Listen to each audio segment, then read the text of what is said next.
Hey, comic book readers, and welcome to a live episode of Off the Rack. I'm Sal. And I'm Tiffany. This is a live comic book review show where you take the books from the past week, recap, and review them, tell you what we thought about them, and then recommend comics that are coming out this week that we think you should check out. But before we do that, we also like to talk about a little bit of stuff that comes out in the news of comic books, specifically about the comic book industry, and occasionally we'll also talk about movies that are related to comic book properties. For example, Blue Beetle is a movie you might not have noticed, but it came out last weekend. This past weekend, like it just finished. Right. And yeah, it's not doing great, as you can well imagine, since most of the people who are watching the show probably don't even know that the show came out. Right. And that's fair. You know, DC did no marketing whatsoever for the show or for the movie. Oh. I mean, they did. They really did. There's a car commercial, and they did a lot of like, they did at least 2 different promotions with at least AMC theaters where you could get like the Blue Beetle bug or a backpack that looks like a symbiotic living costume embedded into your spine. And I was like, I'll take the bug. And they were like, we're out of those. And so I was like, I'll take nothing. Oh. So. Oh, you actually tried to get it. I did. I really wanted the bug. Because they're never going to make it again. You didn't go on Thursday. No, I didn't go on Thursday. And I'm sure you can buy it elsewhere. Oh, no in doubt. The secondary market for like sure triple, I get it for a couple $100. quadruple the price. Yeah. And I'm good. But yeah, so we're going to talk about a couple of things related to that. Obviously, we're going to review the movie. You didn't see it, so it'll be mostly me talking. But that'll be fine. I'm going to keep it a little, keep my thoughts kind of brief. Spoil it for me. I am going to spoil it, but then you know what? It's so okay. did the trailer. I had a feeling. Yeah, you were correct. But in the news today, and by news, of course, I mean Bleeding Cool. So you know, but. They were talking about the Ultimate Universe and Ultimate Invasion and all the like will they won't they about the Ultimate Universe, because like, you know, there's been rumblings of a resurgence of the Ultimate Universe ever since Donny Cates said I really want to bring back the Ultimate Universe, and then weaved it into all of his books and then disappeared off the face of the earth. We all know why. But they then Hickman came around with Ultimate Invasion, which is now 50% over, and Marvel has now said that there will be, in November, a book called Ultimate Universe, written by Hickman and Stefano Caselli, and promising, quote, as universes collide, the foundation of a new line of Ultimate Comics will be built. The breathtaking epic will introduce readers to this new line that will be home to an array of brand new hard-hitting series, a fresh new start for a new generation. Prepare to see your favorite characters redefined for today's world. Stay tuned in the coming months for more information about this exciting new universe crafted by some of today's greatest comic book visionaries. So it looks like Marvel has plans. That looks like, at least the implication is, they're going to get some top-tier talent to roll out with a number of Ultimate books. It's really not surprising. Which doesn't surprise. Well, it is surprising only as much as it makes a lot of sense, and it's piggybacking directly off of the thing that's referencing it. Sure. As opposed to them like going, hey, you know, we should probably do an ongoing Superior Spider-Man book. You mean after you canceled it? Yeah. Yeah, that. Yeah. After the momentum's At over. least they didn't do like the Ultimate Alpha and Ultimate Omega issues of something and then go, there, I brought it back and you didn't buy it because we made it stupid on purpose. Yeah, we almost sabotaged ourselves directly. No, this actually seems thought through. Exactly. Bleeding Cool does make some assertions, or at least some guesses about what might be the books they're going to use, but it's all conjecture. There's no way we can possibly know. There's no way to know, so we'll have to find out. You know, all I do know is there's a couple of covers that are out that are for Ultimate Universe. They all feature Thor, and they all feature Thor, which makes me think. So, Ultimate Thor confirmed. Yeah, Ultimate Thor, and I'm like, who in their right minds would buy an Ultimate Thor book? I don't know. Maybe all by itself. That's the first book. Who would try to sell that? If Jonathan Hickman was writing it, I'll read it. Especially if it's an Ultimate version where I don't have to know any of the stuff leading up to it. I can just jump in. Yeah, I'm gonna buy the Hickman Ultimate Thor. Yeah, I think that more I likely think a lot of these books are going to be built on the backs of the creators. That we're going to be like, I'm just going to try that. Yeah, and I don't think we're going to get I think it's really sad because I don't think Donny Cates is going to be on any of these. That is a shame. That's a damn shame. How bad that he wanted it. I know. Yeah, he laid the groundwork. If it weren't for what Cates was, building up, Hickman wouldn't have anything to pay off. Then he just would have done it from whole cloth like he normally does. But it's a shame because I would have loved to have known what Cates was going to do. Right. My guess is Ultimate Spider-Man, since he was never doing Amazing Spider-Man. He would do Ultimate Hulk. I think we're good. Ultimate Thor. You know, he was doing Thor already. Ultimate Venom. Ultimate. I don't want any of those things. Ultimate. What's his name? Doctor Strange. No. He wrote that I know who Doctor Strange is. Yeah. But yeah, man. So you can only guess what titles they're going to roll out with. My guess would be 2 or 3 to start. I think it's interesting. So I think a lot of people are going to be excited for it, but I think that excitement is also going to be people going like comparing it to the previous. Yeah, the previous rollout for Ultimate, and so I think some of it will be a hard sell, and some of it will be a welcome change to what people might be used to from that imprint, because not all of those Ultimate books seem to be in people's hearts. No, the way Ultimate Spider-Man was and always is. Yeah. Yeah, man. I think it's tough. It's 20 years removed, 24 years since they launched the Ultimate line. But that's kind of neat, you know. The people who read it then will still probably try the new one if they're still alive. I'm kidding, but yeah, what?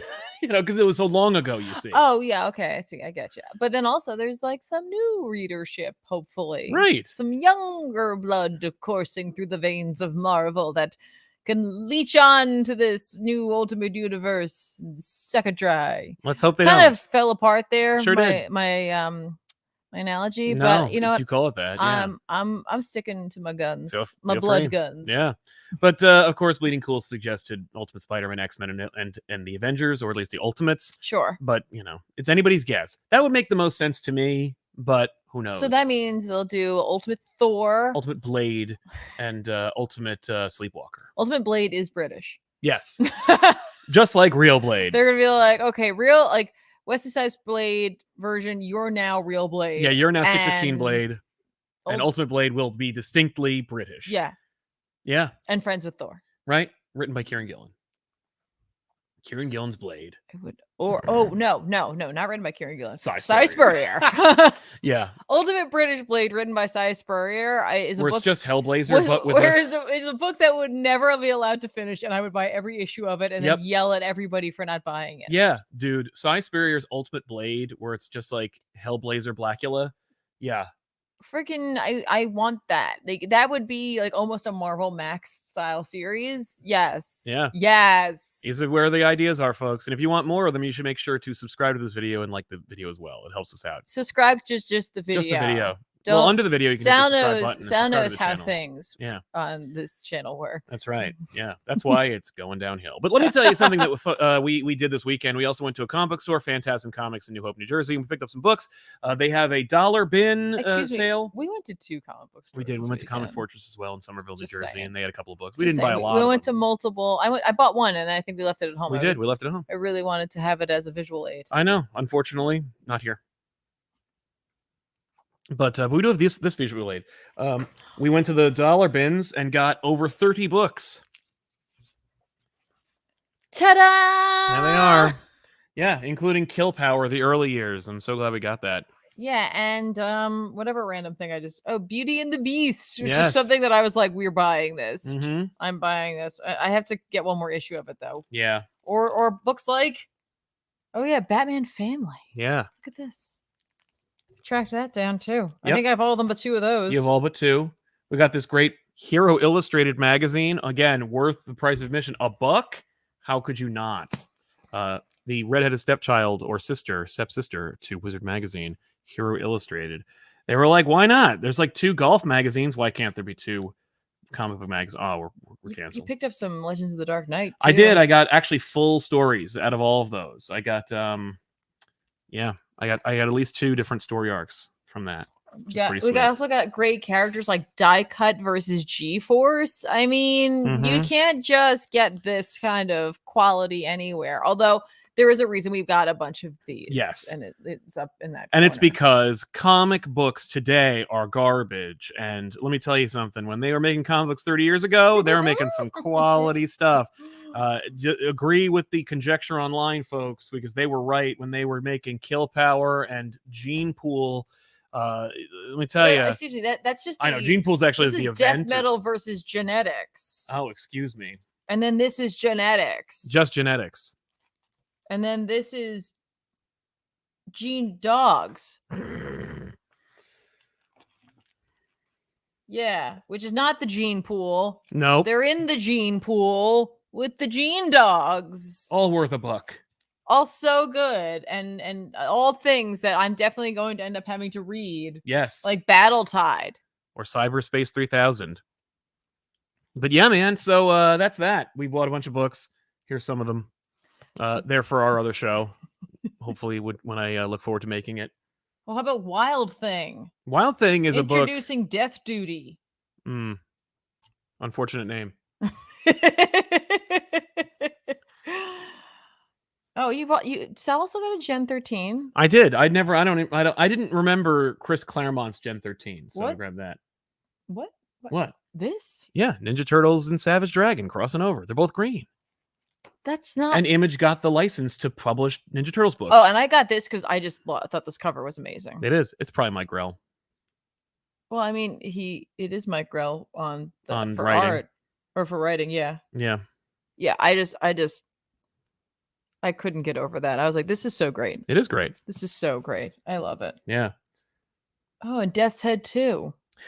I was like, if we're getting a bunch of Marvel UK books, we can't not have Death's Head 2. Yeah. So thanks. So cool. Thanks for that. That was kind of my own fault because I found all these Marvel UK books and I was like, ha, GBU maybe. Yeah, and I was like, haha, yes. Ha ha ha. I was like, why? What I have to do I'm is spending $30 on this. I need to work harder to make those books not appear in your like visual scope. It's true. Because I just end up suffering for it. I got this awesome Hulk event that I don't remember called Ghosts of the Future, but I'm missing part 5. I got 1 through 4. So I'll have to find Incredible Hulk Ghosts of the Future, or actually Incredible Hulk 440. Yeah, maybe I have it. I'll have to take a look at it. But that's kind of like we like to go through there, and like a lot of times it's fun to uncover things that maybe you didn't know existed, or like there's a couple of things in there that I bought simply because I either like the art on the cover, or I was like, oh, I want to know more about this, and I'm afraid I won't remember to look for more of it, so like I'll grab a single issue of it if they have just that, and then I'll go from there. Or something where it's just like, okay, let's like Beauty and the Beast.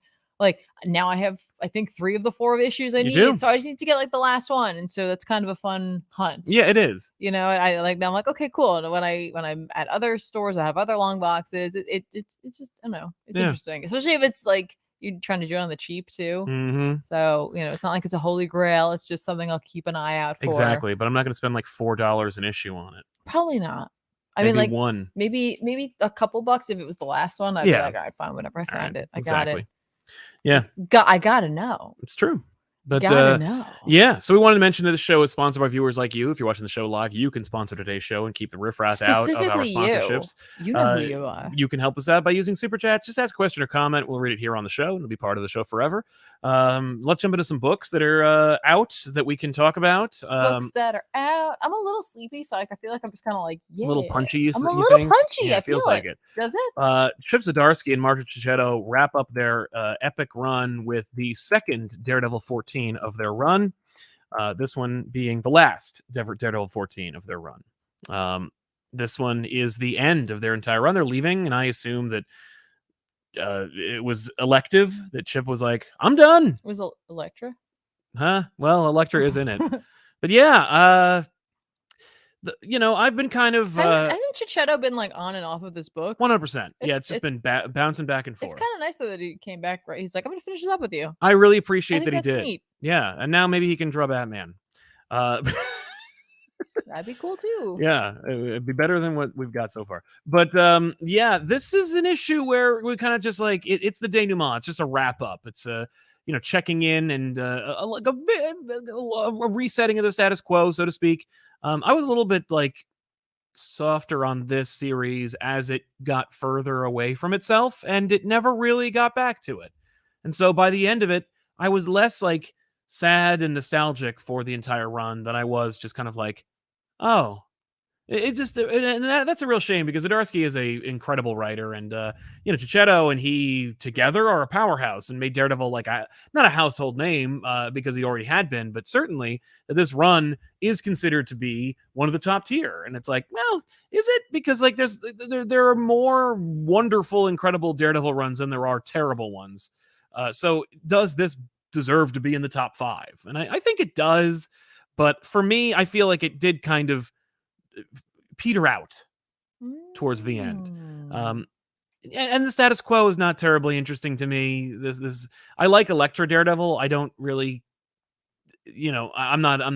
I think most people are on board for watching Elektra be Daredevil, but that's not the issue. The issue is just kind of like, where are we and why? Okay. And is that enough? Is that enough to be exciting or excited for the next run? And it isn't. And so, Would you? Who's taking over? I don't recall, but I remember not being like sold on it. Oh. And I was like, all right, yeah, I'm not a stan for the creative team that's taking over next. But Okay. yeah, so it ended, and it ended with a whimper. It went out with like a lamb, unfortunately. But it was a good run while it lasted. Okay. What a shame. That's really how I feel about this run, which is kind of like, oh, okay, well, so you want to end your Daredevil run like that, do you? Okay, All right. get bent. I'm out of here. But yeah, so while you get your books up, Jackson Yeah, I'm Boyd working says on that. watching old off the racks to watch the X titles. First Hellfire Gala was good but disjointed. Planet-sized X-Men was great though. Pepe's art is insane. It is, and Planet-sized X-Men was great. Yeah, and no, I agree that it felt like that. But after like the second Hellfire Gala, I was like, I missed that first Hellfire Gala, and then Yeah. this third And then the Hellfire third Gala, one. I was like, ooh, second Hellfire Gala, who? Yeah, might be the last Hellfire Gala. Probably. Sean Conwell, hey guys, my birthday's this Friday. Happy birthday to you, Happy Sean. birthday! So I want to give you a shout out for providing such great content. Never change. Thanks, Sean. Well, Me too. thanks for the shout out on your birthday. Exactly. As we shout out back. Right? Happy birthday. Or Andrew. we're not going to sing. No. Andrew Forster, finally catching a live show again. Thanks, Andrew. Thank you for making us audience members feel like more than just numbers, y'all. Because you are. That's true. You are more than just numbers. Your names, your people, your souls. It's amazing. Thank you very much for your support, man. Yeah. Appreciate it. Dustin Zimbala says, good late evening. Any great underrated Batman books? So many. Although it's Batman, so it's like never really that underrated. Yeah. But yeah, there's a lot of like, I mean, I don't hear enough people talk about Batman universe, but every time anybody does mention it, it's great. Like in our Tom King episode, it, like we kind of, I think we spun out into that for a minute where we're like, oh man, Batman universe, wasn't that a good book? And I don't remember that was off mic or on mic because there's a moment in it which is okay to talk about. Yeah. Which either is in the episode or here's from behind the scenes where we just talked about that and how no, it was Josh. Josh and I were talking about Batman universe. I'm sorry. Because Josh had original art for it, like before, yeah, like he printed it out and like had it before it was ever like printed or available anywhere. He had pages and he like went to San Diego Comic-Con and was like, look at this, check out this amazing book that's coming out. You can't do that. I know. You can't tell people that. Well, we just did. What?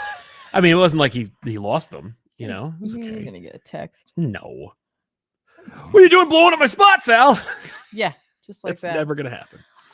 So like a ridiculous number of X books came out this week, so much so that like right now I am trying very, very hard to recall what happened in each of them because everything is very focused right now on X-Men. Yes. And the overall like, hey, what's going on in their world kind of thing, except for one of them that's involved with all of this, which we'll talk about when we get to it. Yeah.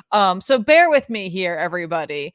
Let's chat a little bit about Alpha Flight, a book that like nobody expected. Can you imagine like me going like, hey, I'm gonna read some Alpha Flight because I'm not like Alpha Flight's not typically my thing. No. It's not like I'm never like, ooh, I'm vibing. Let's get some Alpha Flight going in here. Yeah. I do really appreciate the, there's like a look to this cover and it has like a nostalgia vibe to it for certain. It's the logo really for me. I think it's the logo paired with that yellow. And like even just some of the layout. Like this layout has a pretty classic like feel to it. It does. I think it has an X-Men feel to it. Yeah. Yeah, it does have an X feel to it. We had seen Alpha Flight mentioned early on, working a little like Guardian there, working with Orcus, like that was hinted at in the past. So it was like, sure, okay, whatever. We opened this with them being like, hey, yeah, people are going to think we're jerks. Oh, I should also mention the creative team is on this. I apologize. It's written by Ed Brisson. Ed Brisson. Sorry, they broke these up recently. Oh, weird. Where this is all the cover people down here, but I keep going to that What the hell? instead. No, I just need to adjust. I All just right, need fair. to adjust. Ed Brisson is on writing, and Scott Godlewski is on art for this book. Yeah. So yeah, they're kicking it off where they're just like, yeah, we're Alpha Flight, and we're gonna, we're like, people are maybe not gonna agree with what we do, but like, let's do it. Right. Here we go. Right. Yeah. And you're like, what? Like, what do you mean people are gonna like you for what you? I'm like, what side are you falling on here? Yeah. Because historically speaking, haven't you had a few mutants on your team? Yeah, they're basically the X-Men of Canada. Right, but like the 4 main players that we're dealing with here, aren't. Right? Oh, so we're dealing with Guardian, Shaman, Snowbird, and Puck. Okay. Yeah. All the mutant characters are no longer gone. on Alpha Flight. Interesting. Right? Okay. And they totally side on the side of like Canada, which is Canada's like, yeah, so like south of our borders, they're having a really hard time, and it's spilling up here, and like, yeah, we are definitely closing our borders to mutants. Yeah. Okay. Well, that sounds about right.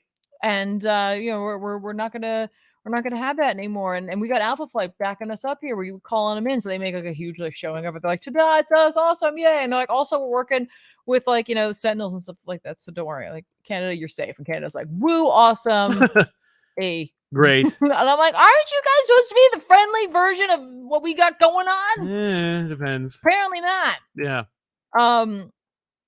So yes, so that's what's happening, and there's a they make a lot. Listen, Brisson's gonna make a lot of references that, like, I'm not gonna lie, it went over my head because I'm not a big Alpha Flight's a little bit of a blind spot. That's fair. That is a blind spot for me, 100%. But that doesn't mean I didn't look stuff up and go along, because that is the beauty of reading something that maybe you're less familiar with. It's an opportunity for you to go down a rabbit hole or two, and so I did, and I can tell you right now, Brisson's like, yeah, no, yeah, he knows some stuff, and he's gonna make some callbacks to some things.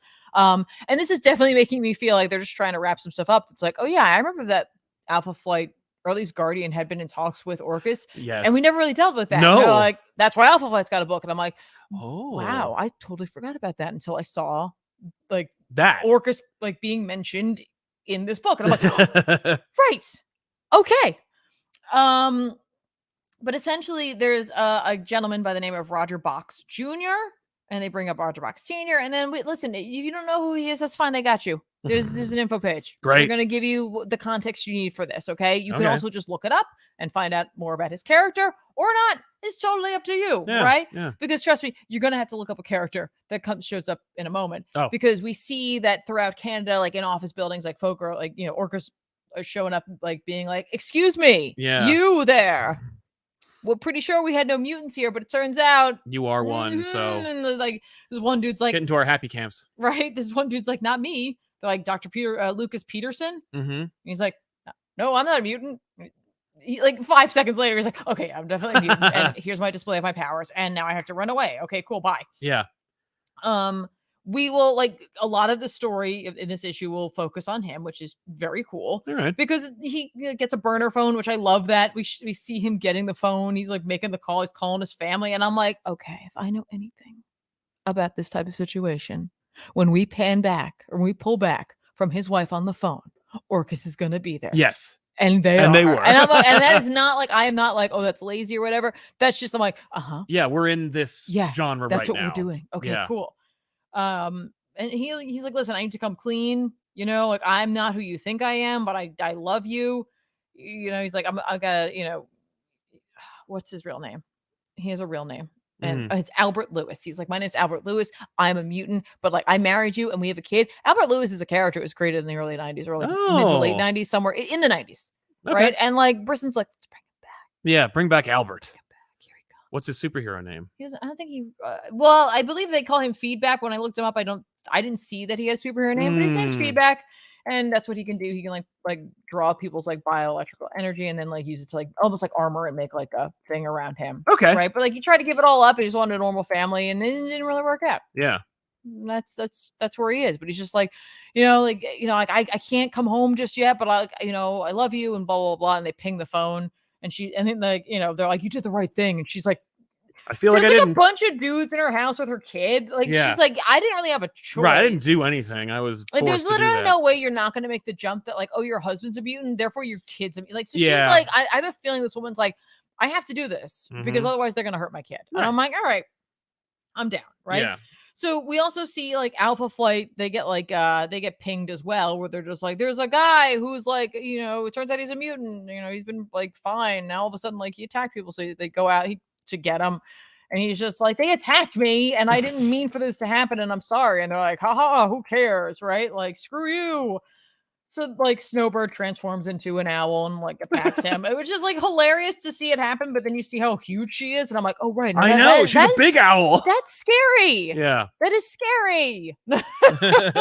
Yeah, That is owls in general are scary. A giant one would make me like pants crappingly frightened. Right? That like, and like, but she looks so fluffy, and I'm like, yeah, but no, like talons the size of your hand. I know, not cool, and right? she can eat you and then poop your skeleton.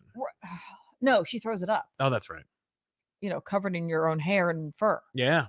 That's a real, like, your bones come out in a fur cocoon. I know. I'm not a fan of that. No. Especially when I said it out loud. I know. Thank you for that. Which is out there now forever. So it's on the show. Like that. Yeah. But you know, giant owl aside, we find the rest of Alpha Flight shows up. Okay. So it's like North Star and Aurora and not Daken, because he's not Daken anymore. He's Fang. That's who was on the cover. Oh, okay. He adopted you know, a new suit. Yes, he's got the Fang suit. Yeah. Yeah, we saw that. So he's like, I'm Fang now, what have you. Okay. And they're like, what are you guys doing? Mm-hmm. Like, we were on your team, and they're like, you got to come with us. Right. Like Guardian and Shaman and all, they're like, you gotta come on, all of you. Let's wrap it up. Yeah. Does Shaman get his magic bag? We don't really see much of that. We just see them sort of fighting. And then a character named Nemesis shows up, which everyone's surprised to see because apparently they thought Nemesis was dead, which the book gives you context for. Hey. Like someone naturally says in their dialogue, like, hey, like, we thought they were dead, but they're not now. And I'm like, thank you. As opposed to just being like, I don't want them to be dead, or I didn't look it up and I have no idea. Exactly. So, you know, like I said, like, if you're not an Alpha Flight person, you're still on board. You're going to be okay. You're going to be fine. Maybe you're not going to get all of the subtleties that are in this issue, but you're going to come out of this issue feeling like, okay, I have a handle on what these characters are doing in here. Right. Of course, during their fight, there's like a million people with phones who are naturally taking video of everything. Yep. So Guardian's like, awesome. Like, all these people just saw us get our asses kicked, essentially. Yeah. So great. We look like total idiots. So they go back to talk with the Department H headquarters. Ah, yes. And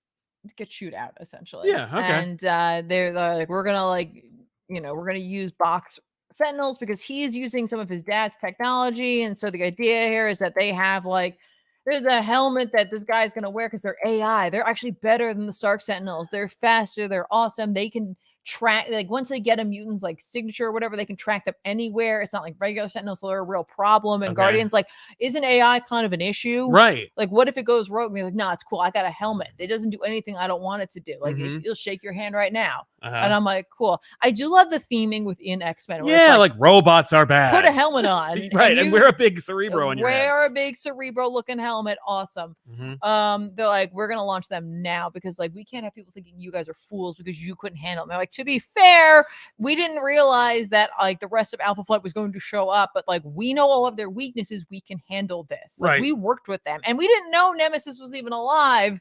But now we do, so we can anticipate the next move. And she's like, no, we're gonna do this. We're using my AI. All right, we're gonna do both. And they're like, oh, okay. Awesome. So we cut to Manitoba. Okay. There's a bunch of Canadian cities in here. I know. And I'm like, I have no idea where any of these are. I know Canada is huge, and I'm like, is that far? Is that close? But like, it's mostly uncolonized. But I'm just saying, like, I don't know. It's a fabled land. They're like Krakoa North, Manitoba, Canada. And we see like the Krakoa side of what the Alpha Flight members are, and they have mutants there that they've rescued, and they're like, we need to get a few more because basically we have to make one big move. We can't like do this all, piecemeal. We just don't have the resources to do it. Yeah. And then like off panel, someone's like, I don't like, like someone asked him like, oh, when? And he's like, North Star's like, I don't know. Mhm. And then someone off panel is like, soon, and we see Alpha Flight walk in. Oh, And they've I'm been like, working with they've them the been whole working. time. Yes, they're working. And I was like, this book had me. I was like, all right, isn't Alpha Flight good? Yep. Are they not good? Are they just being like? It was so well written for me, being someone who doesn't know Alpha Flight, that like I was convinced that I was like, oh my gosh, they're just definitely taking advantage of the situation to make like put themselves on the map. Okay, Yeah. I get it. I thought they were good guys. Clearly, they're on the wrong side of things. Right. They're going to be fighting their team members. Now they're working Nope. together. I loved it. I was like, that. Yes, you got me. That's great. You freaking got me, you stupid book. I just didn't see it coming because I don't know this team that well. Sure. And for not knowing a team, I felt very comfortable reading it. Yes. We've talked about a few of these characters before. That's true. They've come up. But like I'm not super familiar with them. Mhm. And it was fun. Like That's I had a great. good time. And I definitely could see why folks probably enjoyed the team back in the day. Like there is something at Bathurst that does feel pretty X-Man-y. Yes. So check it out if you want to. Like if you don't know Alpha Flight and you felt like, you know what, I am reading some of the Fall of X books, but maybe I'm not going to read this one because I don't know the team and I don't know if I'm going to get it. Yeah. You will get it if you want to read it and you want to fill in some of those questions, like what's Canada doing? What are some of some of these members of Alpha Flight that were formerly that are of Krakoa. Right. We haven't seen them in a minute. That's because true. Their book got canceled. Right, and they're not really the main characters. Right. So it's like, oh, hey, there they are. Okay. So we get some closure, or at least a check-in. A little check-in on great. them, and like Brisson does a nice job, and the artwork looks really, really good. In my opinion. It's a smart move because it also it allows you to put Alpha Flight back on the map in a way that like connects it directly with X-Men. Yep. And actually poaches some of that talent from the X-Men pool. Yeah. So that you don't lose any of that synergy. Well, additionally, for me, it's nice because obviously Krakoa has been like a dividing force, a divisive force, not only in the comics, but also in the comics community, like how people felt about Krakoa, it being creepy and not being creepy, right? So I feel like it actually transcended it being just a story and like art. Well, it is art because we're all talking about it and like we all had strong opinions about Krakoa, right? Yeah. And we're entering into this like fall period where it feels like it's going to be very versus, right? Yes. Where it's going to be like, humans versus X-Men and like, whose side are you going to fall on? And like this book was playing into that trope until it wasn't, until it's like, no, actually look, Alpha Flight's together. Yeah. And they're working together because, they're teammates. Right. And they know what side is the good That's side. nice. And I'm like, yeah. 100%. Yeah. Eat it, Orcus. Right. Such a stupid plants. Shut up, man. Let's see. We have a couple other super chats I wanted to. Oh, I'm touch sorry. Upon. No, don't be sorry. I'm just telling you what we're doing next. Do it. I'm gonna take a drink. LOC599 says, "Love you, Sal and Tiff. Have a good day." You too, LOC5. Thank you very much. I hope you have a great day too. Yeah. Dustin says it's pronounced Jimbala. Okay, thank you, Dustin. Yes. Jimbala. Keep that in mind because you'll see me more around here now that I know how these super chat things work. Thank you very much, Dustin Jimbala. We do appreciate it, man. Okay. I will try to remember that. Please be patient with me. But thank you, Dustin Jimbala. Mm-hmm. Bryce Harriet, Young Justice was a really big booster for Jaime. Yeah, the problem was Young Justice needed boosters for Young Justice. So it's like, that'd be like saying, like, I made an independent movie that's going to shine a light on an unknown actor. We all need help right now trying to get the word out. But yeah, I think Jaime appreciated the boost. He was also in Justice League Action, which was, I don't know, it had some action figures connected with it, which I think Young Justice barely did. Hayden Hamilton got a bail early, but we'll catch the rest later. Going to drive an hour to do 5 minutes of comedy. Yay. Always appreciate your content. Thank you. Hayden, break a leg. Have a great time. I was just going to say break a leg. Good. Well, there you go. Keep it up, man. Yeah. It's a noble profession. I hope it's a good set. Yeah, good job. Let us know how it goes. Ald, thank you very much for your support, man. Thank we do appreciate it. Thank you very much for your generosity. And John Kata, ComicPop Woo, sitting here in agony with toothache, watching you guys to cheer me up. Is there a good resource for following all the Krakoa era titles? I think honestly, by the way, feel better, and hopefully, I wish you a speedy and incident-free recovery. I think that like the Dawn of X trades have been printed that like are collections that are deliberately meant to allow you to follow like all of Krakoa, as opposed to being like, here's all of X-Men, here's all of Excalibur, here's all of X-Force. You know, it's all of Dawn of X. Like, it's all of this period. Yeah, it's really interesting the way in which they're collecting it, which for some people might be strange or confusing when you pick it up and you're like, oh, okay, I'm gonna check out. Oh, wait, what is this? There's like a whole bunch of books in here. Yeah. But if you're looking for all of those titles, following like Dawn of X, Reign of X, they are publishing them like that. Yeah. Although there are reading lists out there, Yes. so you could pick and choose, because that's what I always said.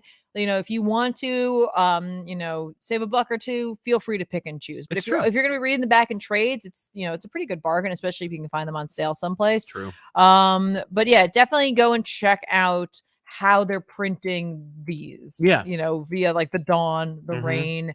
The spines look awesome. I really like They do, how yeah. they look. I like that whole like way that they're packaging those trades. Otherwise, like I said, you can go check out some reading lists if you want to like be more specialized, and then you know, you can either track down those floppies. I don't know. They must be collecting them another way. Maybe I don't know. I don't honestly don't know. I think that's it. Okay. Yeah. Yeah. I read Batman Superman World's Finest number 18 from Mark Waid and Travis Moore. This is like Mark Waid's version of the first meeting of Superman and Batman. It is what a confusing cover. Yeah, I got it. Come on. I don't know. Batman, Superman, World's Finest. On the Batman side where it says Batman, Superman is there, but Bruce Wayne is at the bottom. That's and on true. the Superman side, it's Batman and then Clark Kent at the bottom. I know, yeah. I'm just saying. Well, blame your darling Dan Mora for this cover. My darling Dan Mora did not put those words on the top. No, that's true. Well, they were always going to be there. That's the name of the book. But yeah, this is like a cute, like Mark Wadian. Let me merge the like World's Finest like meetup with the Man of Steel post-crisis meetup and make this kind of cute, like, here's the, I don't know, Dark Crisis meetup. It's just whatever. Like, don't try to make it make sense, because it doesn't. But it is cute and fun, just like every issue of World's Finest. Riddler's attacking, but he's backed by a sinister refugee from the Phantom Zone, and so we see like that's what these books are. It's like usually, and I'd be okay with it being just Batman and Superman versus one of their villains, like Parasite or something, which we got in the book when it was called Superman Batman. But this is a fun idea, and we've seen it done a number of times when Josh Williamson was writing it, when Gene Luen Yang was writing it, you know, and it's the same.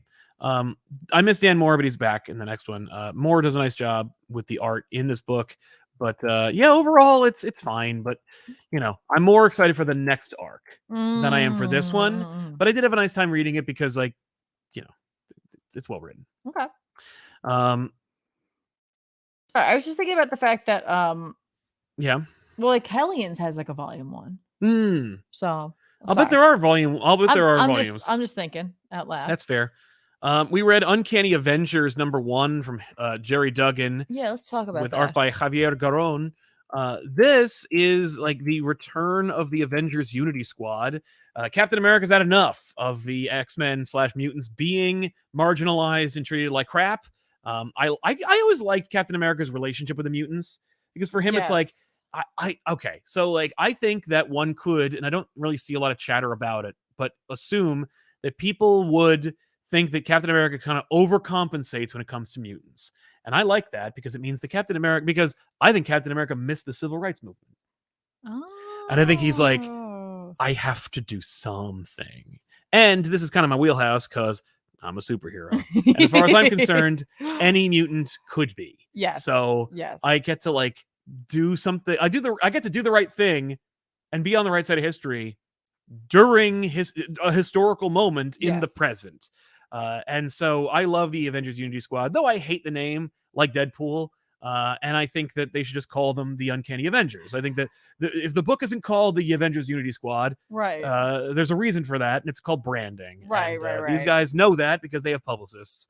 So yeah, but you know, this book was fine. What'd you think? I liked it. I thought it was fun. less a fan of the art in this situation. It was a little inconsistent for me. Yeah. But there were some really good moments Yes, in the there were art, and then standout there were moments. some like not so standout moments. Captain Krakoa has been a character that I thought was like a fun intro when they first brought him about. Yeah. Especially tying it in with like Cyclops, tying it in with Ben Urich, who is in this as well. Yes. I really appreciated the attention to detail when it came to characters that were in this book. Who's in this? Not Wild Child, it's Wild. Yeah. I want to say it's Wild Thing. But I know, but we just talked about Wild Thing. I don't think that's what it is. That's who it is. Yeah. At all. I know. But they mentioned that the team that they're on the other side, that Captain Krakoa is creating. Yes. Which is also a real team that they were on. I know. And I was like, okay, cool. Awesome. Yeah. Great work all around. Right. This grouping of characters is fun. I appreciate that Duggan's version of Wade in this situation is a little less intense. Yeah. Like well, this is he's a little more serious, and I think it's just because of who he's with. And I appreciate that Cap's like, you got to give Wade a break. Well, because he's been through a lot, and it's thanks mostly to Captain America. Yes. So this is an opportunity for us to like kind of fix that. Exactly. It's nice of them to give something for Penance to do. She was in that one book that got canceled. I know. Essentially, and it's fun to see her working with Psylocke, whose book also got canceled. Yeah. But I also appreciate it because they're, as they point out, she's got the psychic dagger. They very much point that out, but they're like, she'd rather use real swords. Yes, the focused totality of her psychic powers. Yeah. But here, go up there. Sorry. No, you're right.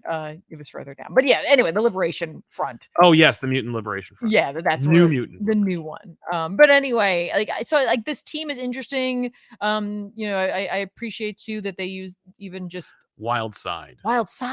Thank you. My brain wanted to make it Wild Slide, but then I realized I was thinking of Wrong Slide, which doesn't matter.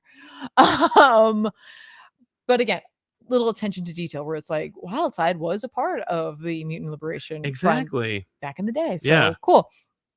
But throwing Pietro on here and bringing up the fact that it's just like he's had a rough go of it too. Yes. Like thought he was a mutant, wasn't a mutant anymore. Oh, I know. And then Magneto died. Right, and Marvel just keeps refusing to fix it. Right. So there's a lot to this that I really enjoyed. I also enjoyed the fact that we see that meeting or them meeting again in the Morlock tunnels. Yes. These are the same few groups that are going to keep meeting up. We've got Tony Stark and Emma Frost. Emma, of course, pretending or incognito as his assistant. Rasputin and Kitty Pryde and Ms. Marvel as another team. So it's fun because we've seen the Kitty Pryde side of it. Yes. And now we're seeing the Captain America side of it. I also appreciate the fact that this book seems to be going out of its way to lay some breadcrumbs as to who Captain Krakoa is. And I'm like, but they're doing it in a way where I'm like, I can't tell if you're trying to lead us off course. Yes, if you want me to think of a character specifically, or because I remember immediately thinking it was one person and then seeing a list of characters that it could be, and I was like, yeah, any of those actually kind of makes sense. Yeah, because obviously everyone's not us, but the characters in the book are it's Cyclops, and they're like, there's no way it's Cyclops. If you're on the other side, you're like, it's not Cyclops. Right. No. But people who are on that side are like, yeah, no, obviously it's Cyclops, because I want to believe that, because I want to do these things. Exactly. Right. I want vengeance. I want, we get the Struckers back involved. That's true. With this. I'm like, okay. But obviously they're leading us down the pathway of it being Hydra Cap. Yes. And I don't know. I don't know if I think that Duggan's like, yeah, I wanted you to just be able to follow these breadcrumbs and figure it out. Yeah. Or if it's one of those things where it's like, no, of course I want you to think that's that when I pull the rug out from underneath you, you're like, oh, how did I not see that coming? I get it. I mean, I think it's a smart I think it's actually a smart idea for it to just be Evil Cap. Yeah. Because we have we have real Steve's DNA because we resurrected him in Axe. I know. And then we could have copied the memories of and this is MODOK and Orcus. So it's they could have they could have just made a weird version of Steve. It's not really Steve. Steve did die, but there's new Steve. Yeah. I don't know. Yeah. But I like the idea of there being kind of an evil, almost mutant Captain America who's trying to do the opposite of what our Captain America is doing. Right. Yeah, the book is like, the book is like, it is I think artistically it is reaching, and not in a bad way. Like every moment is an opportunity, and the artist is definitely taking every opportunity to make that happen. Yeah. And sometimes it's really successful, like you said, and sometimes it's just not. Yeah, and I For think the most part, it's with faces and like some of weird it action. I feel like is not. I don't know who's doing the coloring on this, but sometimes it feels like not the best match. Sometimes it feels Yes. like a great match, and then other times it feels like it's not a good match. Yeah, Maury Hollowell does the colors, and I'm I not completely saying agree that with you. anyone's a bad anything Nope. here, but sometimes it's just it doesn't quite fit Yep. in such a good way. Yep. Yep. That's right. But doesn't mean that they wouldn't be successful with a different colorist That's or a very different true. artist. Like, Yeah. and not that this is entirely unsuccessful. It's just some moments where I'm like, this is not as good as it was. Yes. Like Especially at a the page beginning. ago. Yeah. Yeah. Exactly. No, it's true. I do like at the end that we have their little PR piece Mm-hmm. too, where we see like, this Dr. Stasis. Oh yeah. Yeah. His like. They're really, flinging the PR bombs around. Mm-hmm. It's a big part of it. And then of course we have the Hickman page. Right. I guess will be collected into one book you can buy like in a couple of months or whatever. Like you can buy the Gods book that they're putting in all these issues. I like that. How was it? I didn't read it. Oh, I liked it. It's fun. It's very mysterious. Yeah, I'm good. For I'll read it when it's done. There's Tesseracts mentioned, and seemingly Eternals from other places. And for a second, I was like, "Is that a new god I'm looking at?" And I'm like, "No, that'd be amazing. That's the only way they're ever gonna do a crossover is between Jack Kirby's Eternals and Jack Kirby's New Gods. Exactly. That's it. That's all we'll do. Yeah, I'd take it." That's fair. In the super chats, we have Lenny Laserdiscs who said, "Hey, Comic Bob, Sal, would you consider doing the Amalgam comics that DC and Marvel came out with for a back issues episode? Maybe. They're not really a story. You'd see it more in GBU, but it's always possible." Thorn Identity. I was pretty much done with X-Men except for Red before you went in on Hawks and Pox and bought both hardcover trays. Worth it. Yeah, Hawks and Pox was like, and regardless of how people feel about how this went, it doesn't detract from the strength of Hawks and Pox. Exactly. Those trades are beautiful. Yeah, and they will be around forever. Yeah. They will always be like, you'll go, whoa! I can imagine people like 5 years from now going like, what was up with Hawks and Pox? Yeah, and like, yeah. Don't read Inferno. That's kind of all you'll say about it. That's fine because it's just there's just such a strength in those books. Everyone's like on their A game. They're just bringing it. Yeah. And so it's like something that's like absolutely celebrate it, enjoy it, 100%. Yeah. Cat Lawyer World of Friends Retreats. Hey, Sal and Tiff. Hope to see World's Finest on back issue someday. I agree with Wade. Avenging X-Men is a better title. I think Captain Krakoa might be Stevel. You're in the right camp, man. A lot of people are starting to think it might be Stevel. Exactly. I mean, you're literally dealing with characters who can definitely work with cloning. Yeah, here. exactly. I mean, you have Dr. Stasis. It's just Mr. Sinister. Like, yeah. If a community college professor like Miles Warren can do it, master it. With or without the help of the High Evolutionary. Deconatan also feels that it might be Stevel, and I think that's a valid belief. Absolutely. Induced Fear, scary name. Finally able to catch a live one. Well, thank you very much, Induced Fear. Just wanted to say you guys rock, and thanks for the content. Keep being dope. You too, Induced Fear. Great name, and thank you for your generosity, man. Jesse Smith, so is Mr. Sinister free? I don't think it's been said. Yeah, I don't think it's. Yay or nay to that one. I honestly, if I were in Orcus, I wouldn't. Like, between Mother Righteous being over there and Stasis and Orbis Stellaris, I think the three of them would be like, no, thank you. Not. I don't need that kind of headache. Not him. Yeah, please. Just not him. It's fair. Like. Yeah. Special shout out to Miles, whom I met at the theater yesterday to see Blue Beetle, who said hello and shared his thoughts and feelings about having watched us for so many years, and we do appreciate it. So thank you, Miles. That's really nice. Yeah. What else have we got, Tiffany? Should we talk about another X book? Why not?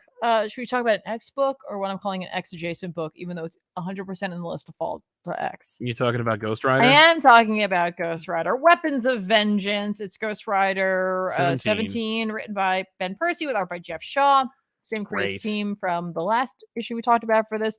So this is Weapons of Vengeance Part 2. Yes. But if you look at all of the X-Men Fall of X stuff, this book is listed in there. Right. Right. Initially, I was like, because I don't know I if think it's Weapons really of Vengeance part is technically a Fall of X event. That's what they're saying. Okay. They're saying that this is part of the thing. You're like, where's Wolverine? Oh, this is happening in Fall of X. So yes, and so like last time I was like, I wasn't sure, and someone in the comments had mentioned that like, no, there's like a line, and I think I just glossed over it because I desperately didn't want that to be a part of it. And here's why. I mean, let me explain myself. Please why do, I don't want it this. Why I didn't want this to be a part. You wanted of this to be Fall of X. separate. Well, I wanted it to be separate. Because first of all, Wolverine and Ghost Rider stories I think should be a little more evergreen. It should just be something that either happened in the past or happens in secret. It's just something that the two of them go and do, and then Wolverine comes back and everyone's like, where were you? And he's like, I don't want to talk about it. It's weird. Yeah. Let it go. Exactly. And moving on, right? Like, it's just one of those things. Every once in a while, Wolverine has to go and do something with Ghost Rider. I love that One idea. of the Ghost Riders just got to go do it. Then he comes back. He goes back. He doesn't talk about it. He doesn't talk about it. I don't Yeah. talk about it. I don't talk about it when I hang out with him. Yeah. I barely talk about when I team up with Spider-Man. Right? Like that one time, the Punisher also knew. Right. Exactly. 2 times. Yes. So that's 2 Hearts of Darkness. That was really what I was looking for in this book. I Yeah. was like, oh, okay, because that makes sense. Because Wolverine really should be involved with in the anything Fall of else. X. But didn't he also like walk away from Krakoa and say, I'm done forever with Krakoa. I will never be back. I think, And it's like, yeah, I'll believe that when I see it. I believe in my heart of hearts, in my heart of darkness, Lol. that when Jean died, there would be nothing Yeah. that would stop Wolverine from going, and now I'm going to kill everyone. Yeah, that's fair. I Weird he mean, hasn't. Wolverine, he's come a long way too. Yeah. Nobody kills Jean but me. No one kills Jean but me. Especially because, Cyclops is questionably where? I don't know. Wherever the hell. So it just seems strange to me that Wolverine's like, okay, not only am I not going to go and do anything you think that I would do as Wolverine. Yep. I am going to instead also not deal with Beast. Yeah. And I'm going to go on an adventure with Ghost Rider. I'm going to take a hard left. Yeah. From my mutant stuff. And so, like, I could be entirely wrong here because I don't have any information about this whatsoever. Sure. But I feel like this was something that Ben Percy wanted to do. Yeah, this is unrelated. And then Fall of X kind of happened, and so they're like, just this. Yes. Can you make it relevant? Can you put it in here? Yeah. Like, and I think that's kind of where we're at with this. So, because like we're chasing down a character who, back in the day came to like the Xavier Mansion because he like as a kid, the social worker brought him there and was like, he doesn't fit in with any families. Mm-hmm. He always comes back. He's always returned. Like maybe he's a mutant. And like Professor X is like, that is not a mutant. Yep. That is something else. Right. And it's clearly a demon. Mm-hmm. And, it attacked Kitty and Xavier and all of them. So Wolverine, was like, I'm gonna go for vengeance, which I'm just like, see, and meets up with like a past Ghost Rider, which we see that on the cover. This is a flashback. This is a flashback cover image, which is I'm like, that's cool. Like that's what Johnny Blaze looked like. Until Johnny Blaze didn't look like that anymore because they're like, who looks cooler? Danny Ketch. But who is cooler? Johnny Blaze. I don't know if I agree with that. So, the two of them realize like, oh, we're after the same guy and they're teaming up. So we're getting this flashback story as well. But currently, right now, something is similarly happening. And so like Wolverine had in the last issue gone like, he's back. Oh, yeah. And the two of them are like, okay, we got to deal with this. And I'm like, your whole thing and like a whole bunch of mutants that presumably are gone. Right. So I'm just saying. Like, what would you say? What would you say you're doing here, Wolverine? Yeah. And so this issue, we open up with like some narration where like Johnny and he are like riding, and it's like it's cool, right? Yeah. It's fun. Well, that's not really the opening, but whatever. They're riding and like they're visiting different sites of like these crimes. They're always behind there, but like the narration is him being like, there shouldn't be any mutants, but there are. Some mutants are still left. So, and I'm like, this is technically part of Fall of X. Moving on. And I can't tell if it's going to become more intrinsically connected because now we see that like mutants are being targeted. Right. For this character is going after them. Mm-hmm, right. Mm-hmm. And it's just it's just that, like, it's just this mystery, like, what's going on, who is this demon, we're like unfolding it in the past simultaneously while chasing him down in the future, and I'm like, there's a lot of really cool stuff here. But for me, what this book did not need Was a connection was to to the be connected to larger Fall of stuff. X. Yeah. It just kind of should have just been on its own, but this is where Yeah.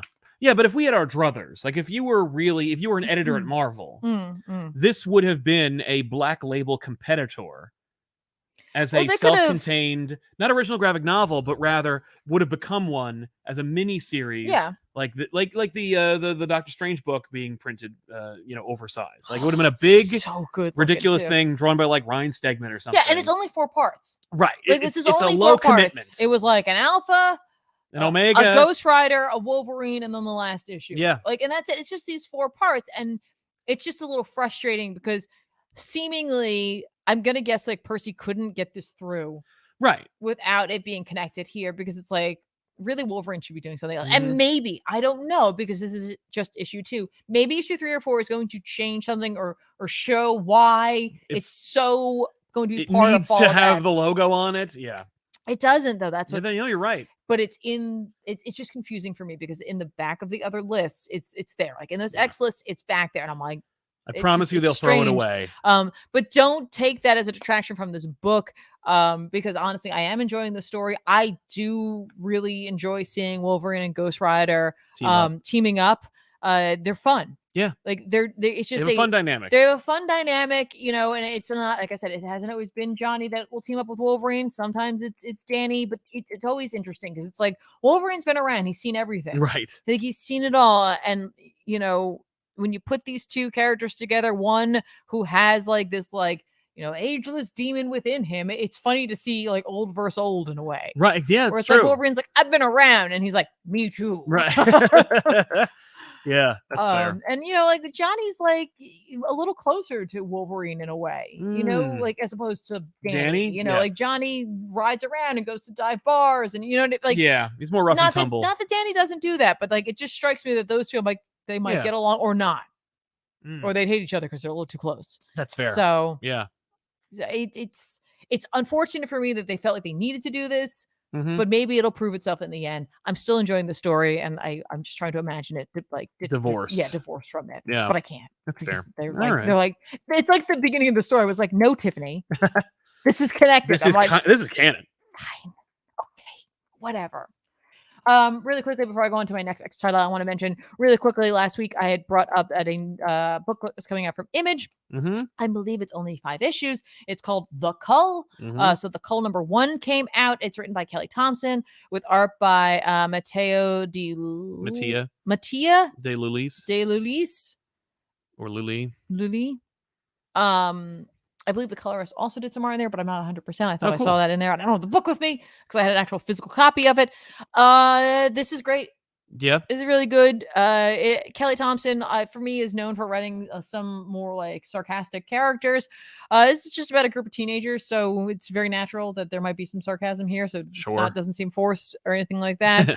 It is very much a group of teens under the guise of filming something, go forth into like a sea cave kind of thing, and something happens, or they find they were brought there for other reasons, essentially. Has a really big opening, like splashy, like ta-da sort of image, like now and then, and then let's go back 12 hours ago. How did this happen? How did we get here? Characters are written really well. I really like them. I like these getting to know these kids. They're fun. I'm like, all right, I can definitely see myself getting into this. It's only 5 issues, not a big commitment. I do like Kelly Thompson's work, so I was obviously going to give this a shot. The standout for me, though, isn't just her writing, because her writing is like sublime. The art in this is utterly incredible. It is so excellent. It has a realistic quality, like that is painterly, and it's just beautiful. It's like, I know these people. Like, that's how I feel. And like, I don't know how this artist goes about crafting their images, reference material, whatever is used. I don't know. But Mattia. It's just such an incredible job, and I forgot that they are actually the colors because they did paint all of this. Wow. I didn't Yeah. It is stunning. It is stunning looking, and I wouldn't want this for everything that I read, but it No. is just so, it's just perfection. Yeah. I really, really, really loved reading this book. It was just such a treat overall. Mhm. And I can't wait for the next 4 issues. Yeah, it was mentioned as being like Something is Killing the Children meets the Goonies. It fits that Yeah. 100%. But just if you didn't grab it, Check it out. go check it out. It was but it's an Image book, so it tends to be, the first issue tends to be a little bit longer for a similar price tag, and yeah, it just such a treat. Cool. The Evil Mathematician. Do you know any good all ages Wonder Woman stories? My daughter has just discovered her. I don't know a lot of them, and I know that most of them aren't, like especially more modern ones. But I will say that I think George Perez's stuff, while it might be like silly or maybe not as well received today by like current standards, I think it's definitely, that's one of those things where it's like, oh, I have a kid who's into Spider-Man. Well, then give him all the Stan Lee Spider-Mans because it'll be easy to read and inoffensive. Unless you're a woman. But I get you. but because it was written by Stan. But like I would recommend, there's a book, I think it's called The Legend of Wonder Woman. Yeah, Legends of Wonder Woman Origins. I picked up that a while ago for like super cheap. So if you can get it for like more than half off, you should, because it's not worth a lot. But apparently it's like really nice. Renee DeLise did both the writing and art on it. That's a cute one. And I think it depends also on how young we're talking, because I know they make some of those little readers as well. So like for a much younger reader, they've got like, you know, it's like one of those step into reading things. Oh, great. Like just first learning how to read. Yeah. Like, it may not be super comic book formatted, but I think it really just depends on how young we're talking about here. Because they definitely have created some novels and some other book styles that are out there. So I need a little more info, but you don't have to super chat. If you just throw it in the comments, we'll try to catch that. Adam Frazier or Frazier says, I just read What If Dark Moon Knight book. Wasn't Zdarsky's Spider Shadow supposed to be a rebrand for What If? What happened with that? They abandoned it. I'm guessing that like nobody had a strong pitch, or they didn't believe in it, or whatever. But Zdarsky was tapped to relaunch the What If brand. He came up with a whole new logo and a publishing plan, and Chip has constantly been pitching Marvel good ideas when it comes to like making evergreen books on the shelves, and Marvel has been rejecting them out of hand because Marvel's, keeps forgetting it's a book publisher. But then they launched this awful looking, stupid, confusing book called What If Dark, which is the 90s logo with the word dark on it. And it doesn't mean anything. Like, it's not like it's especially darker than anything else, but I think that like they market tested it. And when I say market tested, I mean they asked someone who works there who was like the oldest, and Tom Brevoort told them that that was a good word to use. If they could, they would have called it the Secret What If, or What If Secrets. But this one is written by Erica Schultz with art by Edgar Salazar. And it's what if Bushman killed Moon Knight? And when I heard that, I was like, oh, cool, like the Charlie Houston run? No, like some other thing.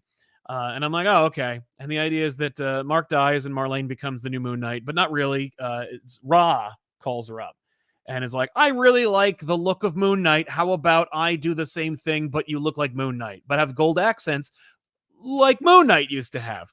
So Marlena becomes the Luminary. And, so if you're a speculator, pick this up because it's the first appearance of Luminary. And who knows? But it's a What If.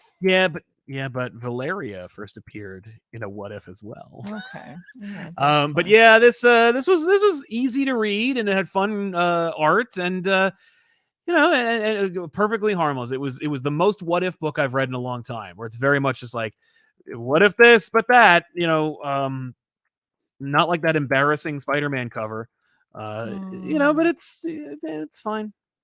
Again, I enjoyed reading it, but and it doesn't overstay its welcome. It's not like oof, I'm gonna have to read a 4-issue miniseries about an alternate reality Moon Knight where he dies in the first 3 pages. Right. Like, nope, you don't have to do that. No commitment. So it's worth checking out. Like, so yeah, do that. But by the way, I wanted to like I've seen this book so many times I never picked it up. Yeah. For with the Wonder Woman question, but it's not like it's not like it was in a run. It's literally made for kids. It's called Diana, Princess of the Amazons. Yeah. I believe it's more geared for like towards younger readers. Yeah, like the 7 to 10, 7 to 11ish range. Mm-hmm. So there are things out there that, like, again, if you're looking for much younger, they exist. You know, like this one is a more of a graphic novel style look.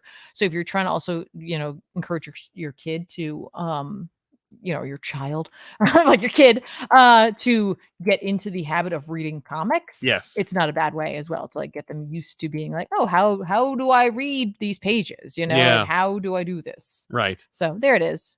You there know, you go. I don't know the Hales very well at all. I don't either, but I'm just saying, like, these types of books exist. Yes. And even if it doesn't appeal to, you know, like a modern adult reader, right? Like, it is something that will get that into the hands of your child, who will then maybe want to then read more comics. Right. You want to acclimate them to the process and experience of reading comics and make it normalized for them. Yeah. Like, this is something you can just read. Just grab it. Just pick it up. Exactly. Who cares? Yeah. Not me. Well, I care. No, I'm kidding. But yeah, so what about Dark X-Men? How'd that go? Oh no, which one do you want to do first? X-Men Red or Dark X-Men? Let's do Dark X-Men. Okay. Dark X-Men came out this week. It was written by Steve Fox with art by Jonas Scharf. Okay.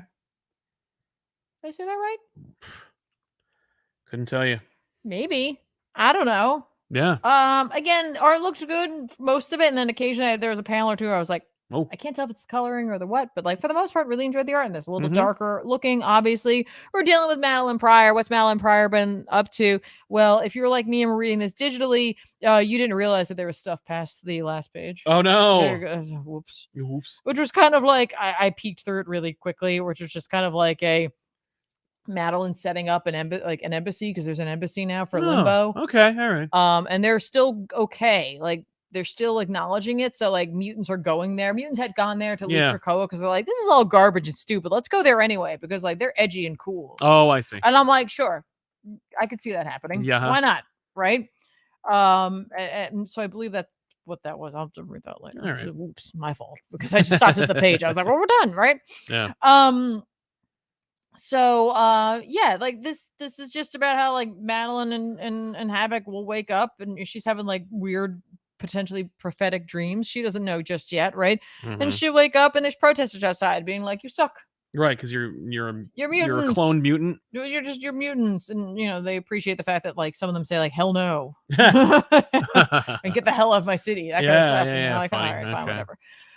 We see you know, like a fun shot of like, oh, look at all these characters who may or may not be part of it. Some of them are obviously going to be part of it. Right. I'm talking to you too. You Plate. Yeah. Is Chasm in it? In those pages. Okay. But he's just like, things are blowing up my spot, man. Sorry. No, our team will end up being Madeline Pryor, Havoc, Zero, Plate, Azazel. They pronounce it Azazel in the First Class movie.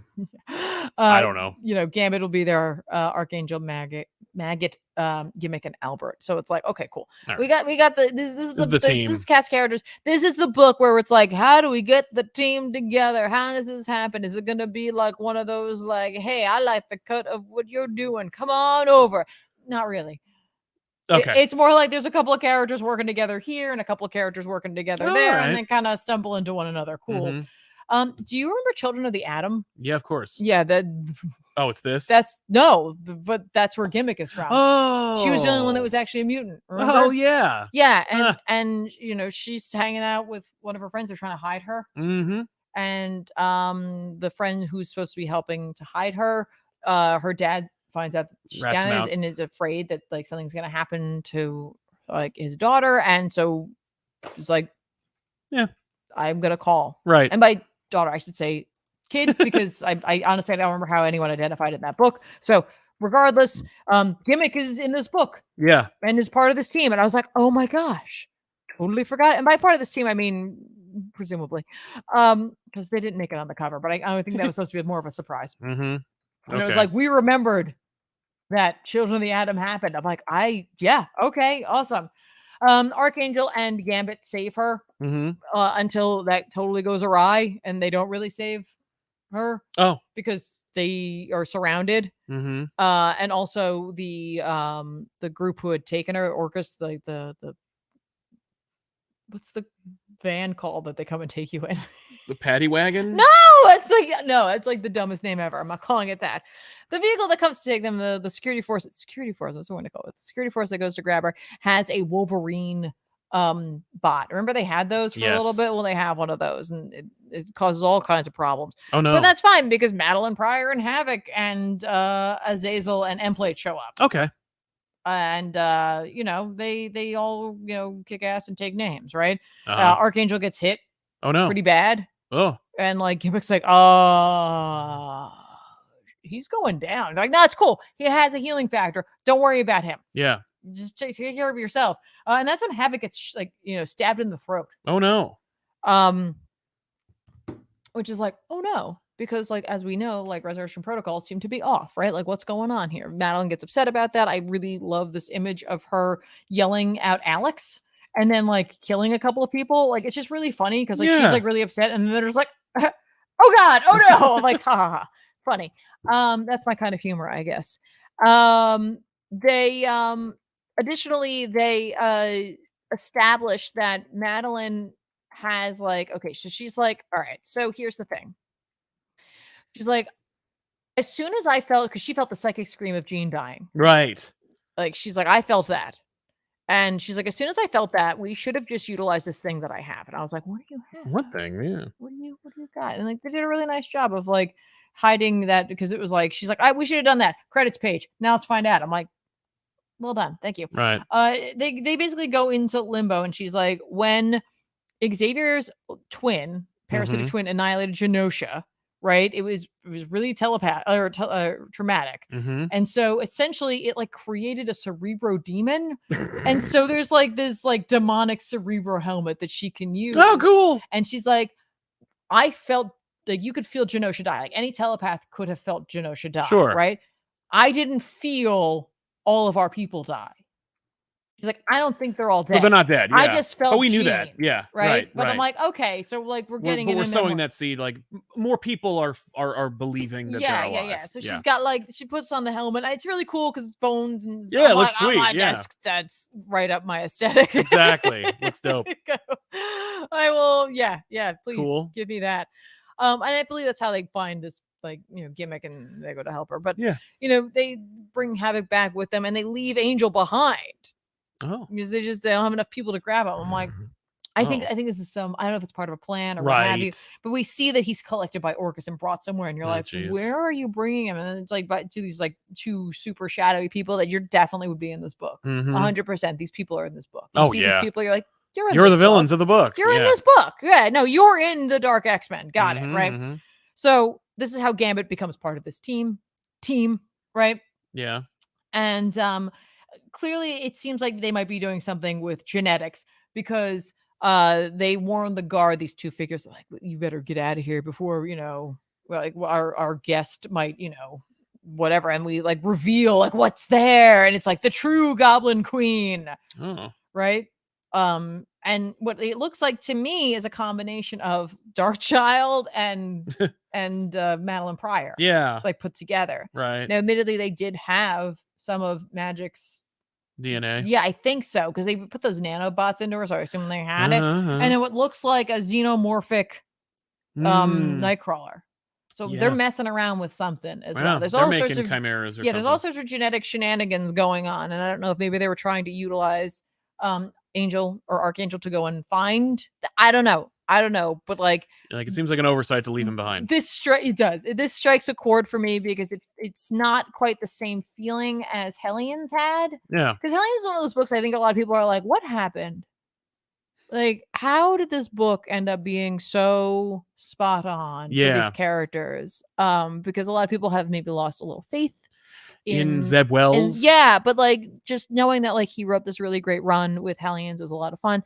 a lot of the not a lot, but there are a couple characters obviously that are from that book that are in this book. Yes. And it's just I really wanted more Madeline Pryor in this book. She's just she's got the right kind of vibe for right now. I feel like and she's in like a better place. Okay.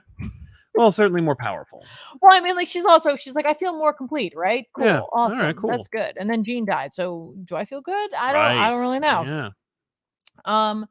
So along with that, I also read X-Men Red this week. You did. Yeah, this was a big one, right? Because freaking we get a little more information. It's X-Men Red number 14. To War We March, written by Al Ewing with art by.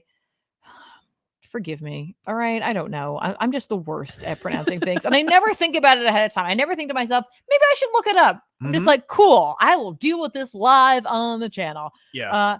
Yildiray Sinar. Okay. I apologize. I'm not going to try. I'm sorry. Just dang. It's like, so X-Men Red. This is the other half of Orcus's plan in a way. Orcus had like 12 different arms going right down there, right? It's like, we got to hit him from here, and then we're going to do this, and then Nimrod's going to come, right? We got all these things, right? Yeah. The other side of it was, you have to take care of Araka. What are we going to do with Araka? Yeah. Because first of all, it's on another planet. It is another planet. It's another planet. Second of all, it's populated. If they are managed to convince those people up there to come down here and kick our butts, like, we're done. Yeah. We're done. Right? Like, if they decide that like they should go and help their weaker cousins, we're done. Yeah. So what do we do about that? Well, we convinced Genesis to go back and go like, hey, they're really not respecting what you created, and we know that you have. How do they have her number? What? How do they have her number? Because Coven Akaba. Oh. It's all coming together. Like Coven Akaba, who was the antagonist to Excalibur and so on and so forth. Yeah, that's how they. Because magic. Because Apocalypse is about magic, right? Yeah. Now, but don't forget, she also has the Annihilation Scepter, which is like prime for the picking to be like, yeah, no, totally do that. Yeah, no, they suck. Go to war. Go to war. Go to war. Like, just do it. Do it. Trust me. I'm gonna affect anyone and everyone I can with this idea that like we gotta fight. Yes. And I'm like, cool. Could we just get rid of this thing, please? Yeah, please. Could we just make that go away? Please. So I'm hopeful that will be the finality for this, but I have a feeling the Annihilation anything is not gonna go anywhere because it's a cool artifact, cool entity, right? Neat.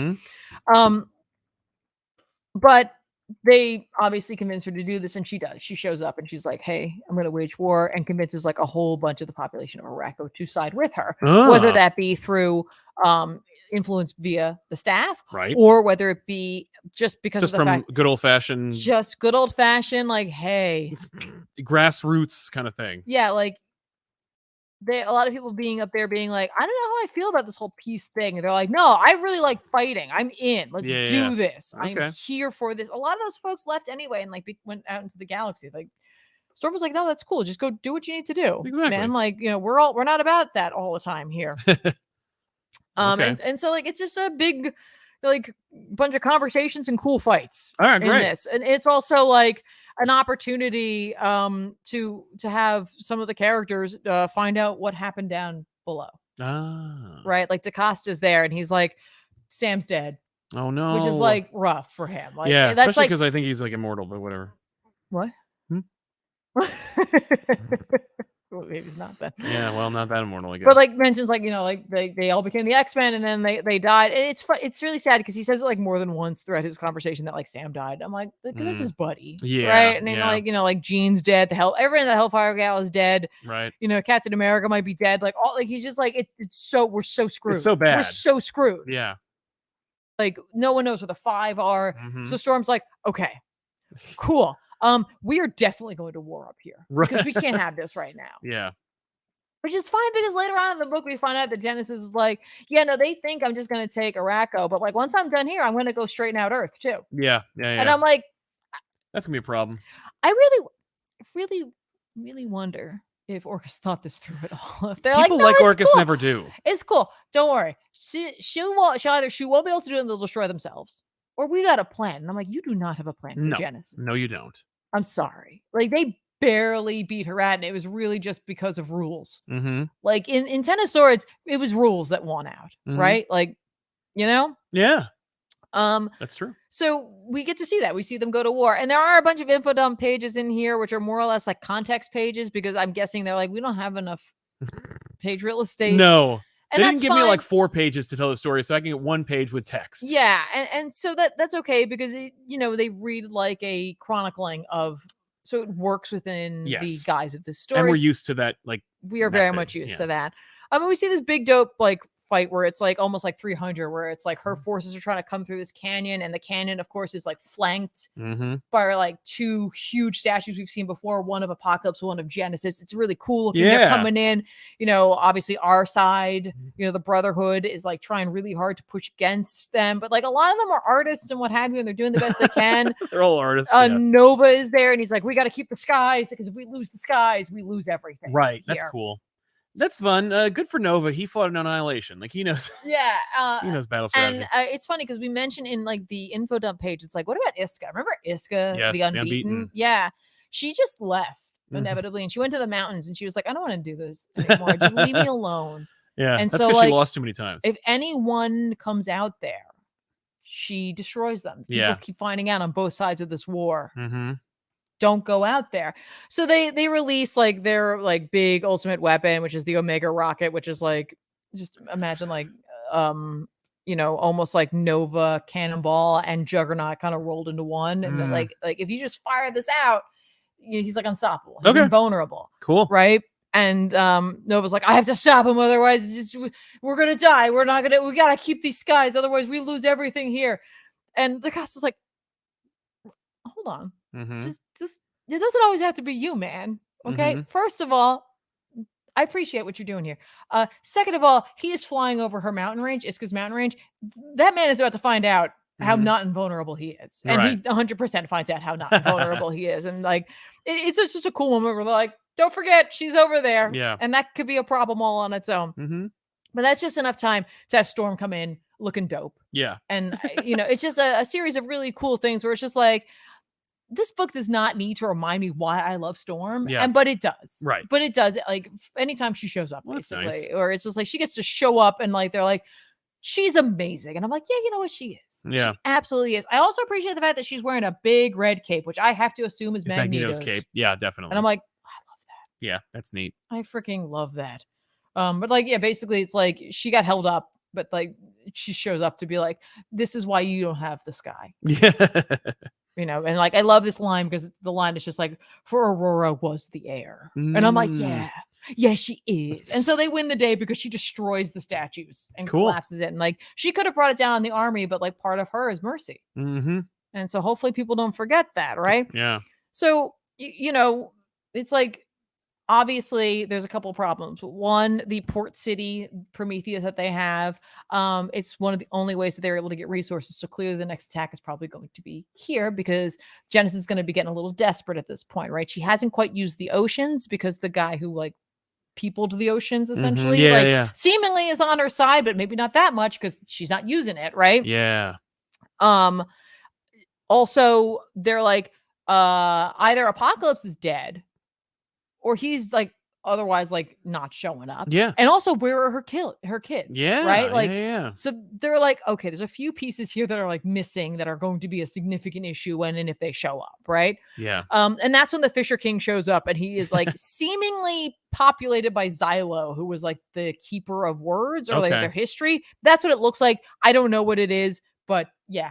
I'm like, cool. Fisher King. I like that character a lot. I really wish we'd gotten a like almost like just a mini series or like just one issue just devoted to Eric and Fisher King together. Right. Like talking it out, doing stuff. I like those two guys just having a good time hanging out. Yeah.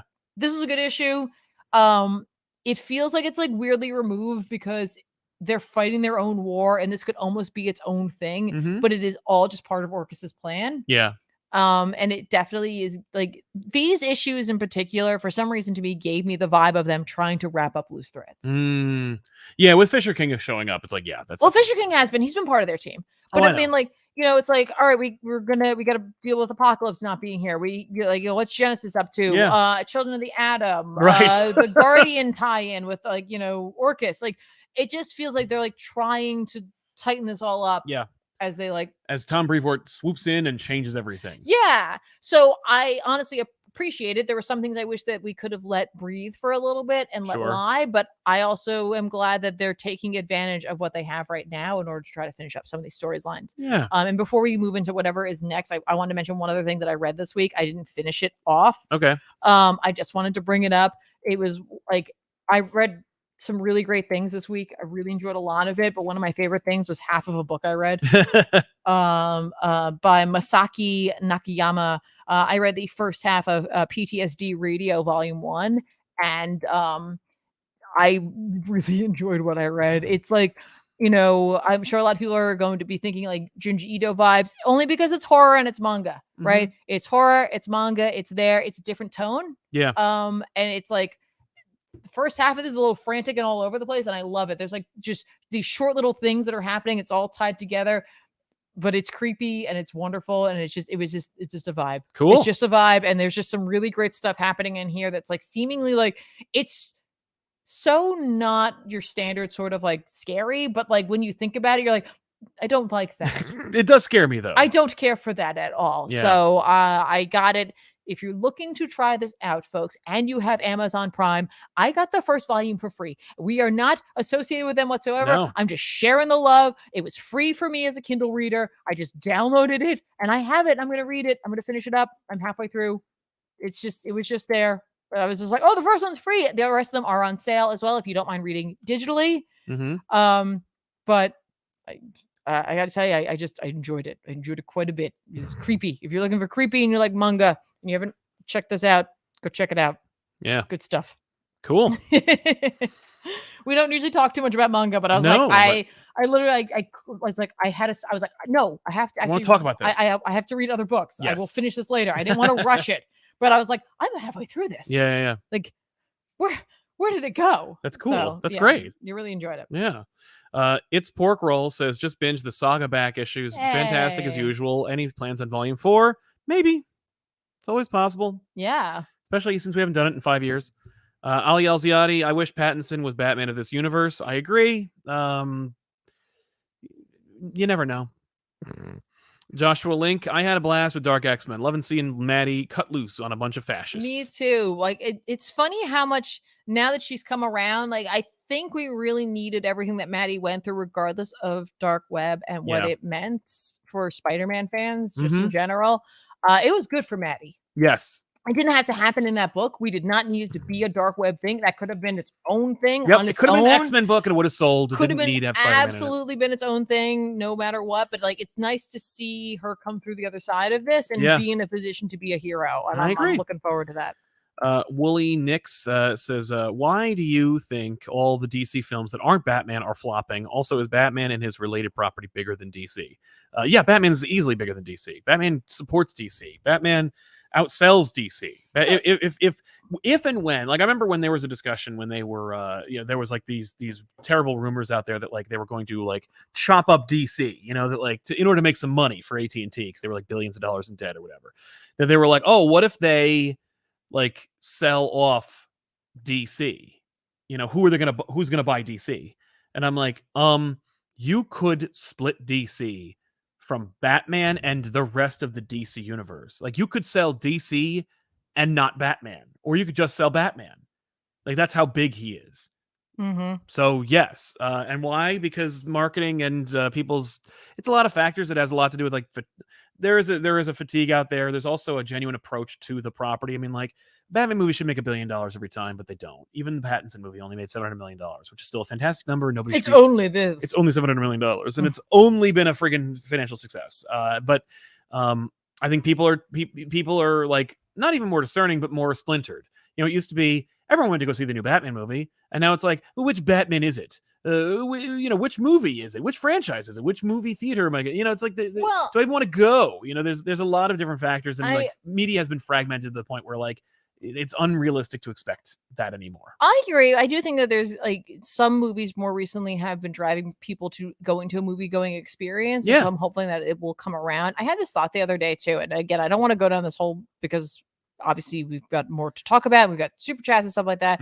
But that there's something like, okay, so there's something about just in general, like knowing the thing that everyone's talking about, right? Yes. And like as much as like you go into a comic book store and like you can talk to people about comic books, right? Yes. If you're like a fan of a niche character and you want to talk to people about it, that means you now like so like comic books themselves are niche, Yes. right? And then being a DC fan is niche, and being Yes. a Marvel fan is niche, being an Image fan is niche, Yes. being a Boom fan is niche. Like, and you keep going further down, and it's like, okay, well, I'm not just a Marvel fan; I'm a fan of only the X-Men, of or only I'm the only X-Men. an Avengers fan, yeah, or only of this character, or only of Yes. that character, right? And like, I really like reading these stories. Yep. Like, maybe I'm a Vertigo fan. I Right. only read Sandman, so I'm going to talk to the Sandman people. Yes. Hopefully, I can find them. if right? I can find them. Right.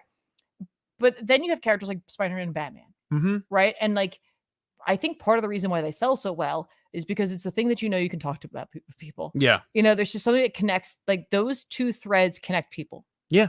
Like that like if you were in like another non-comic book setting and you were talking about Batman or Spider-Man, people pretty much know what people you're know talking what about. you're talking about unless you're talking about what currently is happening. Mm-hmm. Like for the most part, they know those characters. There is context for them. Yeah. And like those two characters carry that with them. That's right. And so I think that when it comes to like these other movies as well, people want the context. Yeah. And so they have the context for Batman and Spider-Man Mhm. and Superman too, but really those two. But Superman never makes $1 billion. No. So I don't know. I don't know. You know what I mean? Like I think there's something there, and I don't want to like. There's something maybe we could talk about another time. But anyway. Yeah. Pop Culture Guy 3000. I think other Maddie from Secret Wars 2015 Inferno. Oh, that could be. I don't know if I read that one. Right. Because Secret Wars was an interesting event where we did a coverage, just a very specific style of coverage, which we've never done since, where it was like me, Sal, and Ben, and we each got assigned books. And I don't remember which books I got assigned. Yeah. That was a good idea. We should have kept doing that. Yeah. Jesse Smith, am I the bad guy for cheering that Iska beat Storm in a fight? No, not necessarily, because you need your heroes, your badass heroes, to have their fall occasionally. Otherwise, the badassery is totally lost. Like if they always win, there's no tension. You got to have that moment of like, are they gonna win? I don't know. They got beat. I'd get that. Right. Brian Lewis 97. I just like helping keep the lights on. Thank you very much, Brian. Very nice. ComicPop is one of the best things to put on in the background while I'm doing almost anything. All the best and much love to the whole ComicPop crew. Thank you very Thanks, much. Brian. I appreciate it. I will send the message to the crew. Including Tiffany, of course, who got the message. Message received. Exactly. And then there's Blue Beetle, the movie that we all didn't see. I saw it. So I'm going to talk a little briefly about it, just to give you kind of my thoughts on Blue Beetle, the movie. Obviously made originally for HBO Max, now Max, and not meant for theaters, but apparently, selected for theaters because apparently it was deemed worth going to the theater, for release. It only had $108 million budget, which I'm like blown away by. Oh, I thought you said something. I really misheard what you said. I But- thought you said 800. I was like, what? No, but it was a really like good number, and it's a number that I'd like to see normalized for movies that are being released in theaters, especially superhero movies. Like, hey, $100 million, that's not bad. I think that it also helped the movie in a number of tremendous ways. For example, the suit is mostly practical. You can tell when it isn't, but even then, like you can't tell when it isn't at all times, which is the way it's supposed to be. And so it was nice. Like you saw, like in an action sequence, he's wearing the suit, and it doesn't look like a cartoon like it does in every superhero movie made nowadays. And I think that's deliberate. And I mentioned this on another show, but I do genuinely believe that Hollywood does shit up genre movies now, because they need you to be able to identify when the money is spent, as opposed to being like, I can't tell when it's real or not. My brain can't tell the difference. Right, right. If my brain can't tell the difference, and that means that they don't know I spent $100 million on the suit. So make it look shittier so that you can point at it and say that's where the CG is. I hope that's not what it is. That's happened. That happened to the Thing prequel. They all used practical effects and they overlaid CG because they got back and they're like, what? This looks too real. Where'd the money go? Yeah. Did the same thing to I Am Legend as well. Make him look a little shittier. I can't tell that you spent CG on that. Yeah. There's a precedent for this, where Hollywood executives are like, the reason why movies look so shitty isn't just because the workers are overworked and underpaid. It's also because Hollywood executives are like, how can you tell when there's CG? If you can't tell, then you don't know. I can't justify the ballooned cost unless I can physically point at where the money was spent. It used to be you make like Ben-Hur. It's like, I know where the money went and all this stuff. But now it's like, well, I got to point at it. Like with a cartoon movie, I know why it cost $200 million. Look at it. It's all made up. That just makes me mad. Yeah, Hollywood is garbage. So anyway, but that's not the case with Blue Beetle. You can't tell. And that might also, I genuinely think that's because they were like, we don't have the time, money, or inclination to worry about that. Just put him in a suit and send him off. This is made by Angel Manuel Soto, whose work I am completely unfamiliar with. And I apologize. That was the case when it came to going to see this movie. It was a bunch of names I've literally never seen in my entire life, and Susan Sarandon and George Lopez. I was gonna say, George Lopez. No, but that's how the credits went. It was like name, and then end Susan Sarandon and George Lopez, and I'm like, there are the names, and that's why they're in it. Because otherwise, the white people in the room won't be able to go, who's in this? But that's like me when I go to anything, because I never know the name Well, of the that's fair. actors, and I'm just like, wait, that's their name? I know, but you got to have my experience, I did. But with like every movie. Right? But I also can say with certainty that everyone in this movie but one did a great job. Like everyone in this movie did their part. Now, this movie is a script skeleton filmed. Okay. A young hero named Mer is at a crossroads in his life. But without the help of his Mer, he'll never succeed. He runs into Mer, who gives him a Mer that allows him to Mer until the opposite of what he does tries to kill him. Like, it's just, but while like you might have heard a lot of criticisms about how like this is a Marvel movie, this feels like Iron Man, and you might have seen the trailer, and the trailer is the movie. Like there's no hidden surprises in the trailer. It's just I see it, boom, boom, boom, boom, boom, by the numbers. That's a good idea, DC. Why don't you try doing one by the numbers? Right. Like you know why this is so distinct in the DC EU, because that's what it was made for, basically, or the post DC EU, that weird period where they were like, I don't know, maybe Batgirl is the main Batman and Michael Keaton's here too. It's because there is no DC movie that's like a Marvel movie. There is no DC movie that is just the hero's journey. Right. Like there's straight up no Man of Steel, you could argue is kind of, but like, then Zack Snyder's, but he's a god and you should worship him.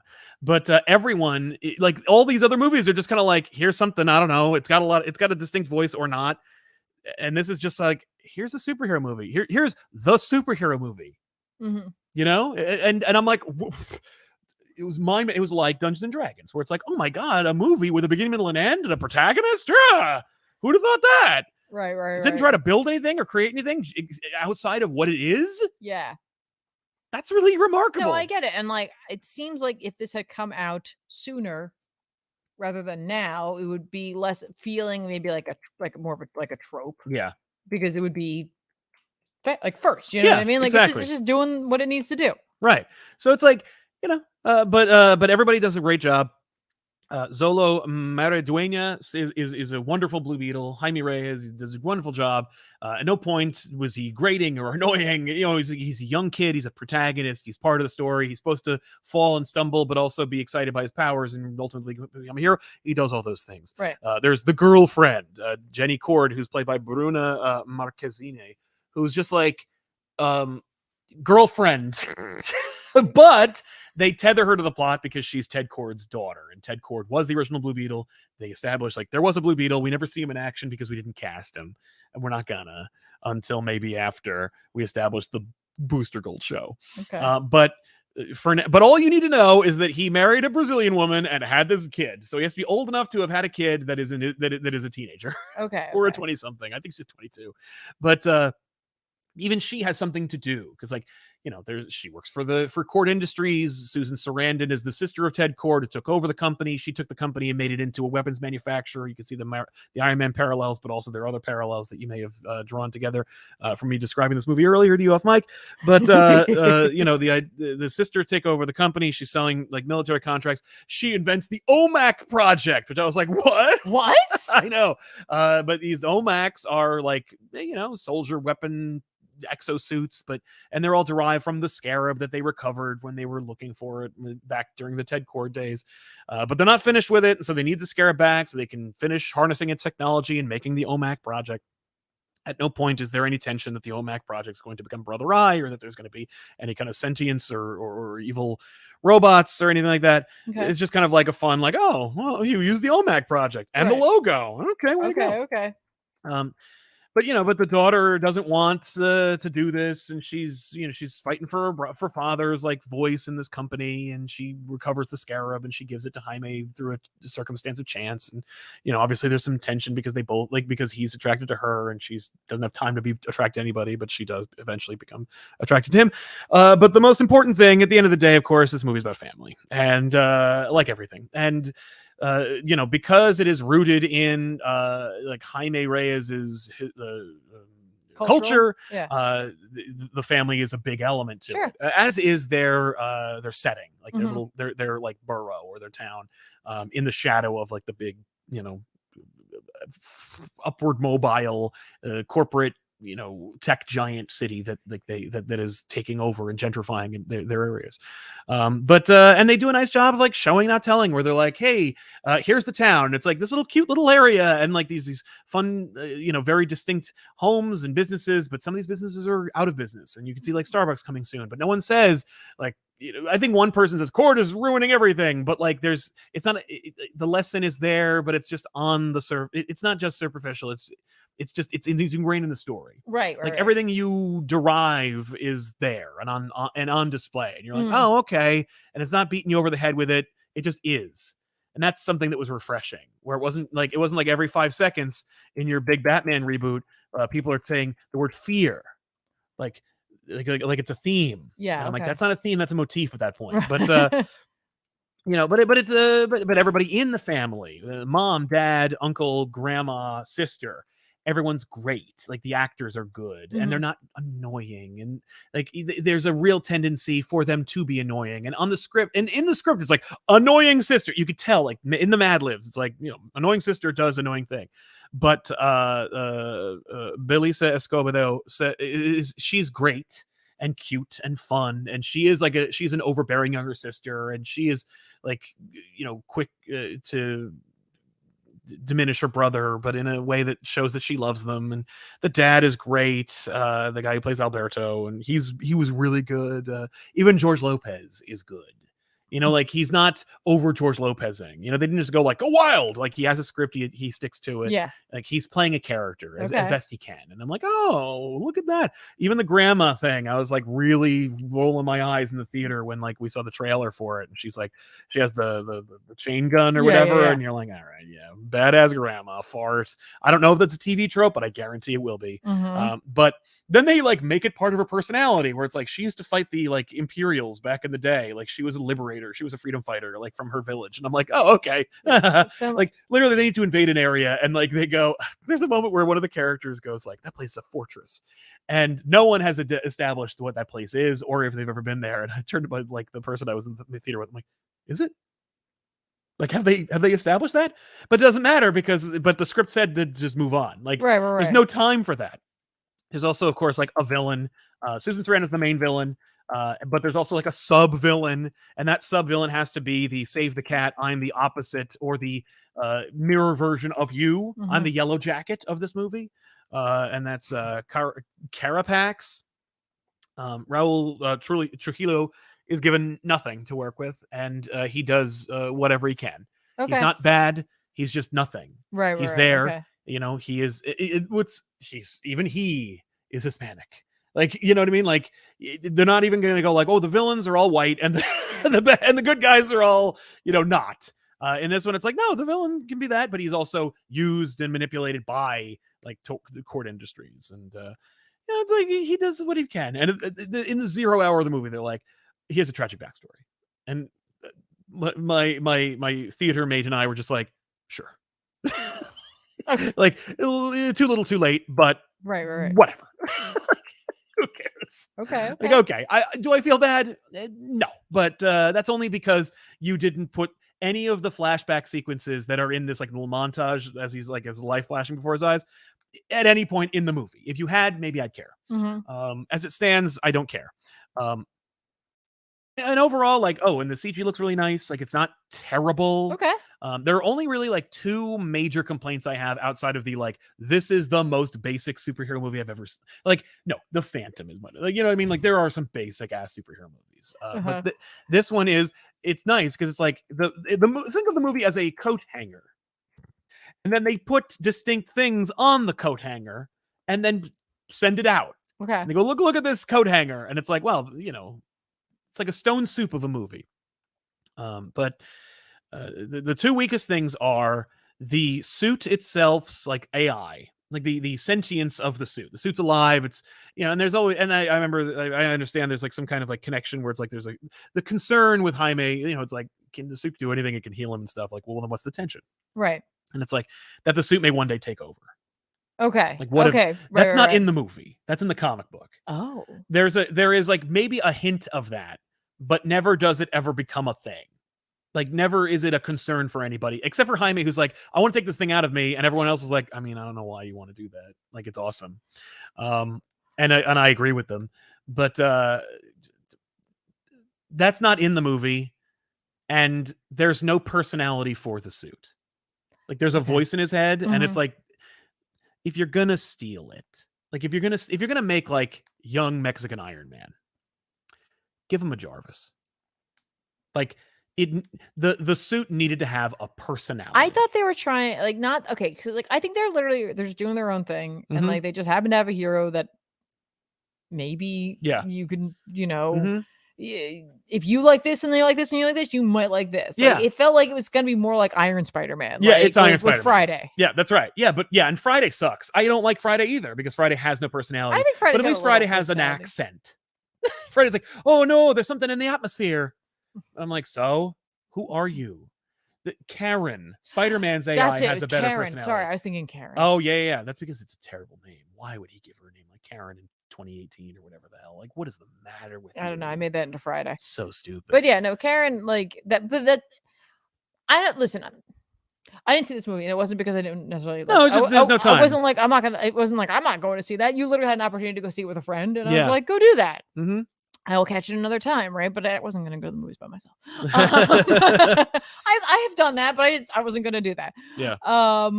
So I would like to see this after we talked about it. Yeah, it's cute. But like when you described it to me, I certainly initially I was like, it sounds like it's Ant-Man. Yeah. With a little Iron Man and a little Spider-Man. Exactly. And no DC. There's nothing wrong. No, it's still DC. It's their thing, right? Oh yeah, no. But I'm just saying, like, it doesn't feel like any other DC movie. But you know, there's nothing necessarily wrong with that. You know, like it's okay for that, like for DC to make a Spider-Man movie, to do this, to make an Iron Man or an Ant-Man. Yeah, like there's nothing wrong with that.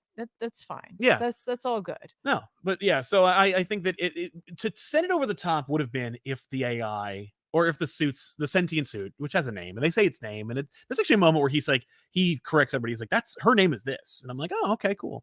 But there's nothing there. You know, there's a little bit of like, but it sounds like it sounds like Rick's car.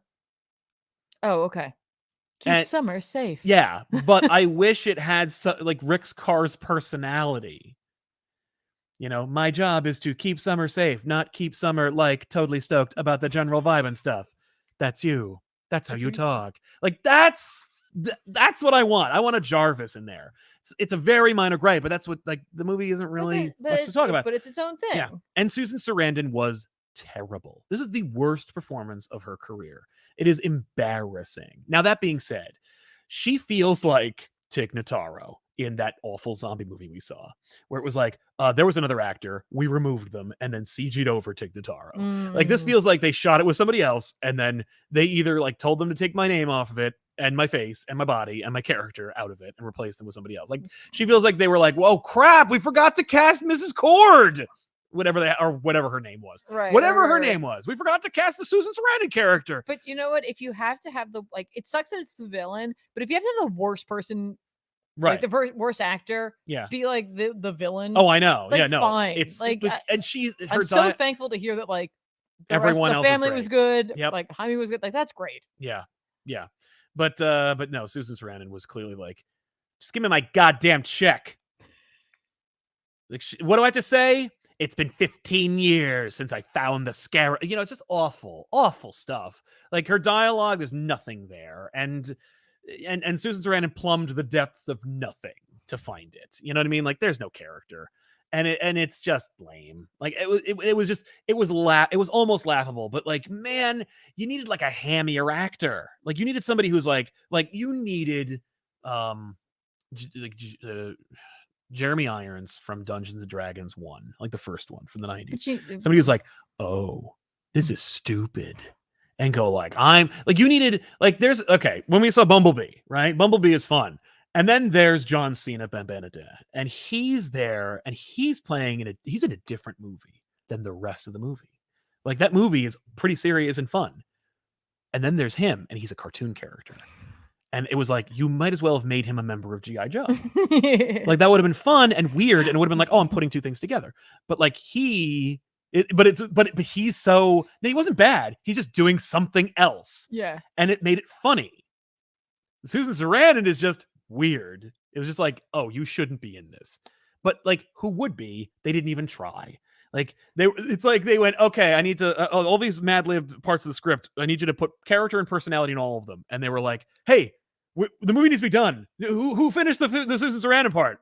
Right. I thought Billy was on that one. Billy, that was not your job. Your job was on the AI. Oh, well then I guess we're both fired. But yeah, it's fine.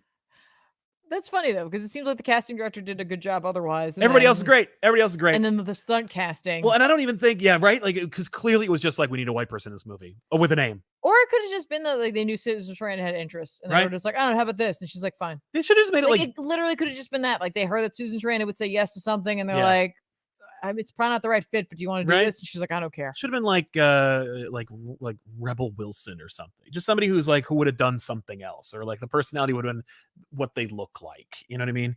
What's that woman from Gilmore Girls? And then she's like, I'm a fart joke forever. Melissa McCarthy? Yes. Just get Melissa McCarthy. Because she would have done, she's played like the heavy, and I don't mean that in a derogatory sense. I mean like the heavy, capital H in scripts, but like she's played the heavy in a lot of other movies where like she's played a jackass whose job is to be the punching bag. And like she would have been like, oh, I don't need the script for this, and would have made it funny or interesting or at least watchable. Anyway, but the rest of it was good. Yeah, but yeah, the rest of it's fine. Look, I'm not going to say this thing was Shakespeare. I'm not even going to say this thing was Iron Man 2. It doesn't suck. Okay. And if you want to like bring your kids, you can. If you want to see it for like at a matinee or an evening, you can, and it's fine. Oh wait, I have a hot tip for you then. A coworker of mine told me about this. Not that I'm not looking to hurt the box office. No, but if you're on the fence about seeing it, Cinema Day is apparently on this coming Sunday, the 27th. Yes. At AMC. At AMC. Well, you go through Fandango and you can see what theaters are participating. Yeah, which theaters in your area might be participating. $4 tickets. $4. And I believe Blue Beetle is a part of that. And again, is that hurting the box office? Is it helping? I don't know. If you were on the fence, you weren't going to go see it at all, but now you might go see it. That's actually helping. Yeah. Right? Exactly. But like not a bad deal. No. Especially if you got kids, you got a bunch of kids. Just pay $16 and now you're all seeing Blue Beetle. Yeah. Yeah. Also, like they have a live action Ted Kord Blue Beetle suit in there, and it's 100% comic book accurate. I'm like, really? I want to see that. Oh. The bug is in it, and it is 100% comic book. It's almost 100% comic book accurate. It's really fun. I'm like, that's so cool. I love it. Like, it's great. That's awesome. That's really cool. And Ted Kord is technically in the movie, but they didn't cast him, so it's nobody. And I didn't even bother to see the end of the post-credit scenes. I was just like, I watched the mid-credit and was like, I'm good. What? But yeah, so there you have it. Let's talk about some comics that are coming out this week that we think that you should check out. Let's do it. Immortal Thor is dropping, and that's exciting because it's going to be, I think it's Al Ewing Al Ewing on Thor. So dope. I'm in. Yeah. We didn't talk about this at all during the Tom King episode, but the Penguin, his ongoing in continuity Dawn of DC series, is coming out tomorrow. Oh. So check that out as well. Okay. I will. I haven't read it. I've read the first 2 issues of Wonder Woman. Ooh. I can tell you they're cool, but I didn't read any of Penguin. Ninja Turtles Stranger Things #2 is coming out. I enjoyed the first issue enough to read the next one. We'll see how it goes. Night Terrors 4 is coming out. And this isn't even like a thing that I'm like, we should read this, but I think the last issue of Dark Knights of Steel is coming out, and I forgot this book existed around issue 7, maybe 4. I don't even remember. I don't remember. And so it's like, oh my God. Yeah. I get This book, like, there's a hardcover for like the first 6 issues. That's a really terrible, disturbing trend, by the way, DC. I don't want Human Target volumes 1 and 2. I want 1 volume. It's 12 effing issues, you greedy bastards. I shouldn't have to buy 2 hardcovers. I know you're not going to do it because you did it with Doomsday Clock. Anyway. So what do you think? Is it my turn? It is your turn. Yay, my turn is the best turn. No. There's a bunch of this more X-Men stuff, man. It's gonna be all X-Men for a little bit. Yeah. It's gonna be mostly X-Men. Just Makes sense. lots of X stuff. Yes, it is. Lots of X. Like X-Force number 43. Yeah. It's part of the Fall of X. What a great cover. Pretty dope. Listen, if what I'm saying is true, and it feels like they're starting to try to wrap some stuff up. What's X-Force up to? What are they doing right now? They're in exile. Deadpool seemingly on this cover. I don't know if he's doing double duty, working with Cap and then working with X-Force as well, but I'm kind of hoping that we'll be dealing with Colossus. Yeah. Don't leave that one. That'd be great. Don't leave that one hang. Unless they won't. They'll wrap that up. Oh, you think so? Oh, yeah. Well, I mean, like, they will pay it off. Well, I was gonna say, if they leave it, mm-hmm. that could be a fun thread way later Absolutely. on. That's like true. Way down the road. Yeah. Like you just take Colossus for a ride and then be like, oh, right. Yeah. We forgot to wrap that up. Let's wrap it up. Someone will be like, remember that time that happened and we didn't deal with it? Right. Deadpool 10 is also coming out. This is a book I kind of fell off of. Yep. It is the final issue of this run, but it is part of the fall of the House of X. So Fall of X, not House of X. Well, I'm going to have to maybe go back and do a little rereading on that and catch back up to Deadpool's exploits. It's insane that Deadpool is not an ongoing series. It's up to like issue 50. It's outrageous. And they just, it's just weird. They've been doing some interesting things with them. I think, folk, like, I enjoy Deadpool, but I like to stop in. I don't really like Deadpool going. I like to just pop in and That's go like, true. hey, what are you doing? Right. Okay, cool. But I know there are Deadpool fans out there, but I don't know if they're fans of what Ryan Reynolds has done to the character. I don't know. And I am a fan of that. I admit that. So like when he acts like that in these comics, I'm like, I'm down for it, but I don't want it all the time. So I kind of feel you as well. So I don't know. I think there's something about that there. Yeah. Jean Grey #1. First of all, this cover. Oh my God. Freaking gorgeous. Louise Simonson is writing it. Yeah. It's part 2. So down for that. Bernard Chang is on art. And I gave Bernard Chang a hard time one time about not being able to draw kids, but I know he can draw adults. So I think this book's going to look great. It's going to look awesome. No, the whole book is a flashback about when they were children. No, I'm kidding. I don't know. But this cover, oh my gosh. I just can't. Yep. Freaking. So good. And Louise Simon, Wheezy's great. Yeah. And Realm of X is also coming out. Also part of fall. Debuting. Debuting #1. Here it is. It's Magic, Mirage, Marrow, Dust, Typhoid Mary. They're stranded in Vanaheim, possibly. I don't know where they are, but like this is a good grouping of folks, right? Like Magic and Mirage, solid grouping. You throw Typhoid Mary in there. Neat. That's neat because we know that Kingpin's actually a little upset about that one. I was like, oh, I thought you were just. Oh no, there's actual emotion there. Cool. I thought you were just using her to get on the island for some reason. Sure. But turns out no, he cares. Indigo Children #6 is coming out. Teenage Mutant Ninja Turtles. I don't know if you mentioned that one. Okay, cool. I was like, did you say that? I wasn't sure. I was like, you gotta say it. I know. Because I know you like that. I did. Are you sure you said it? I know. I feel like I'm missing something here. I do too. I thought I saw something earlier. I was like, oh, I gotta make sure I say this. All right. Well, my brain can't put eyes on it right now. No. Well, let's I'll read some super chats and you can keep going. Okay, cool. But let's see here. Brian Lewis, we had you. SMH Fire Bruh, my birthday was last week, so here's my gift to you. Well, happy birthday to you, Fire Bruh. Thank you so much, man. Victor Tavares, what's your opinion of the female lead? Bruna Marquezine is a Brazilian national treasure. Yeah, she was great. Like, she could have been completely lame and forgettable, and instead she was not. And I really liked her. She had range, and I felt bad because she doesn't have a lot to work with in this movie. But there are moments where it calls for her to be sad or crying, and she did it immediately and really well. And I'm like, no, look at her go. That's I've never seen great. you in anything. Way to go. Lenny Laserdiscs, just curious, how did you meet Tiffany, Ethan, and Ben? These are long stories that I've talked on numerous occasions in live streams. But Ben high school, Tiffany online, and Ethan through a friend from college. Chris Wimberly, thank you very much for the super chat. We do appreciate your support, man. Thank you for the very strong generosity. Thanks a lot, man. Oh my gosh, thank you. Ali Alziadi, in Young Justice, the suit sounds like Jaime but more jaded. That makes sense. I don't recall who plays her, but I know that Becky G plays the voice in Blue Beetle, and I know a lot of people in the chat from the Benny show earlier today was like, "Oh, Becky G." I don't know who that is. I'm an old person. Then V900, Sharon Stone was originally cast as Victoria Cord and then dropped out due to, quote, a scheduling conflict. Yeah. That makes sense.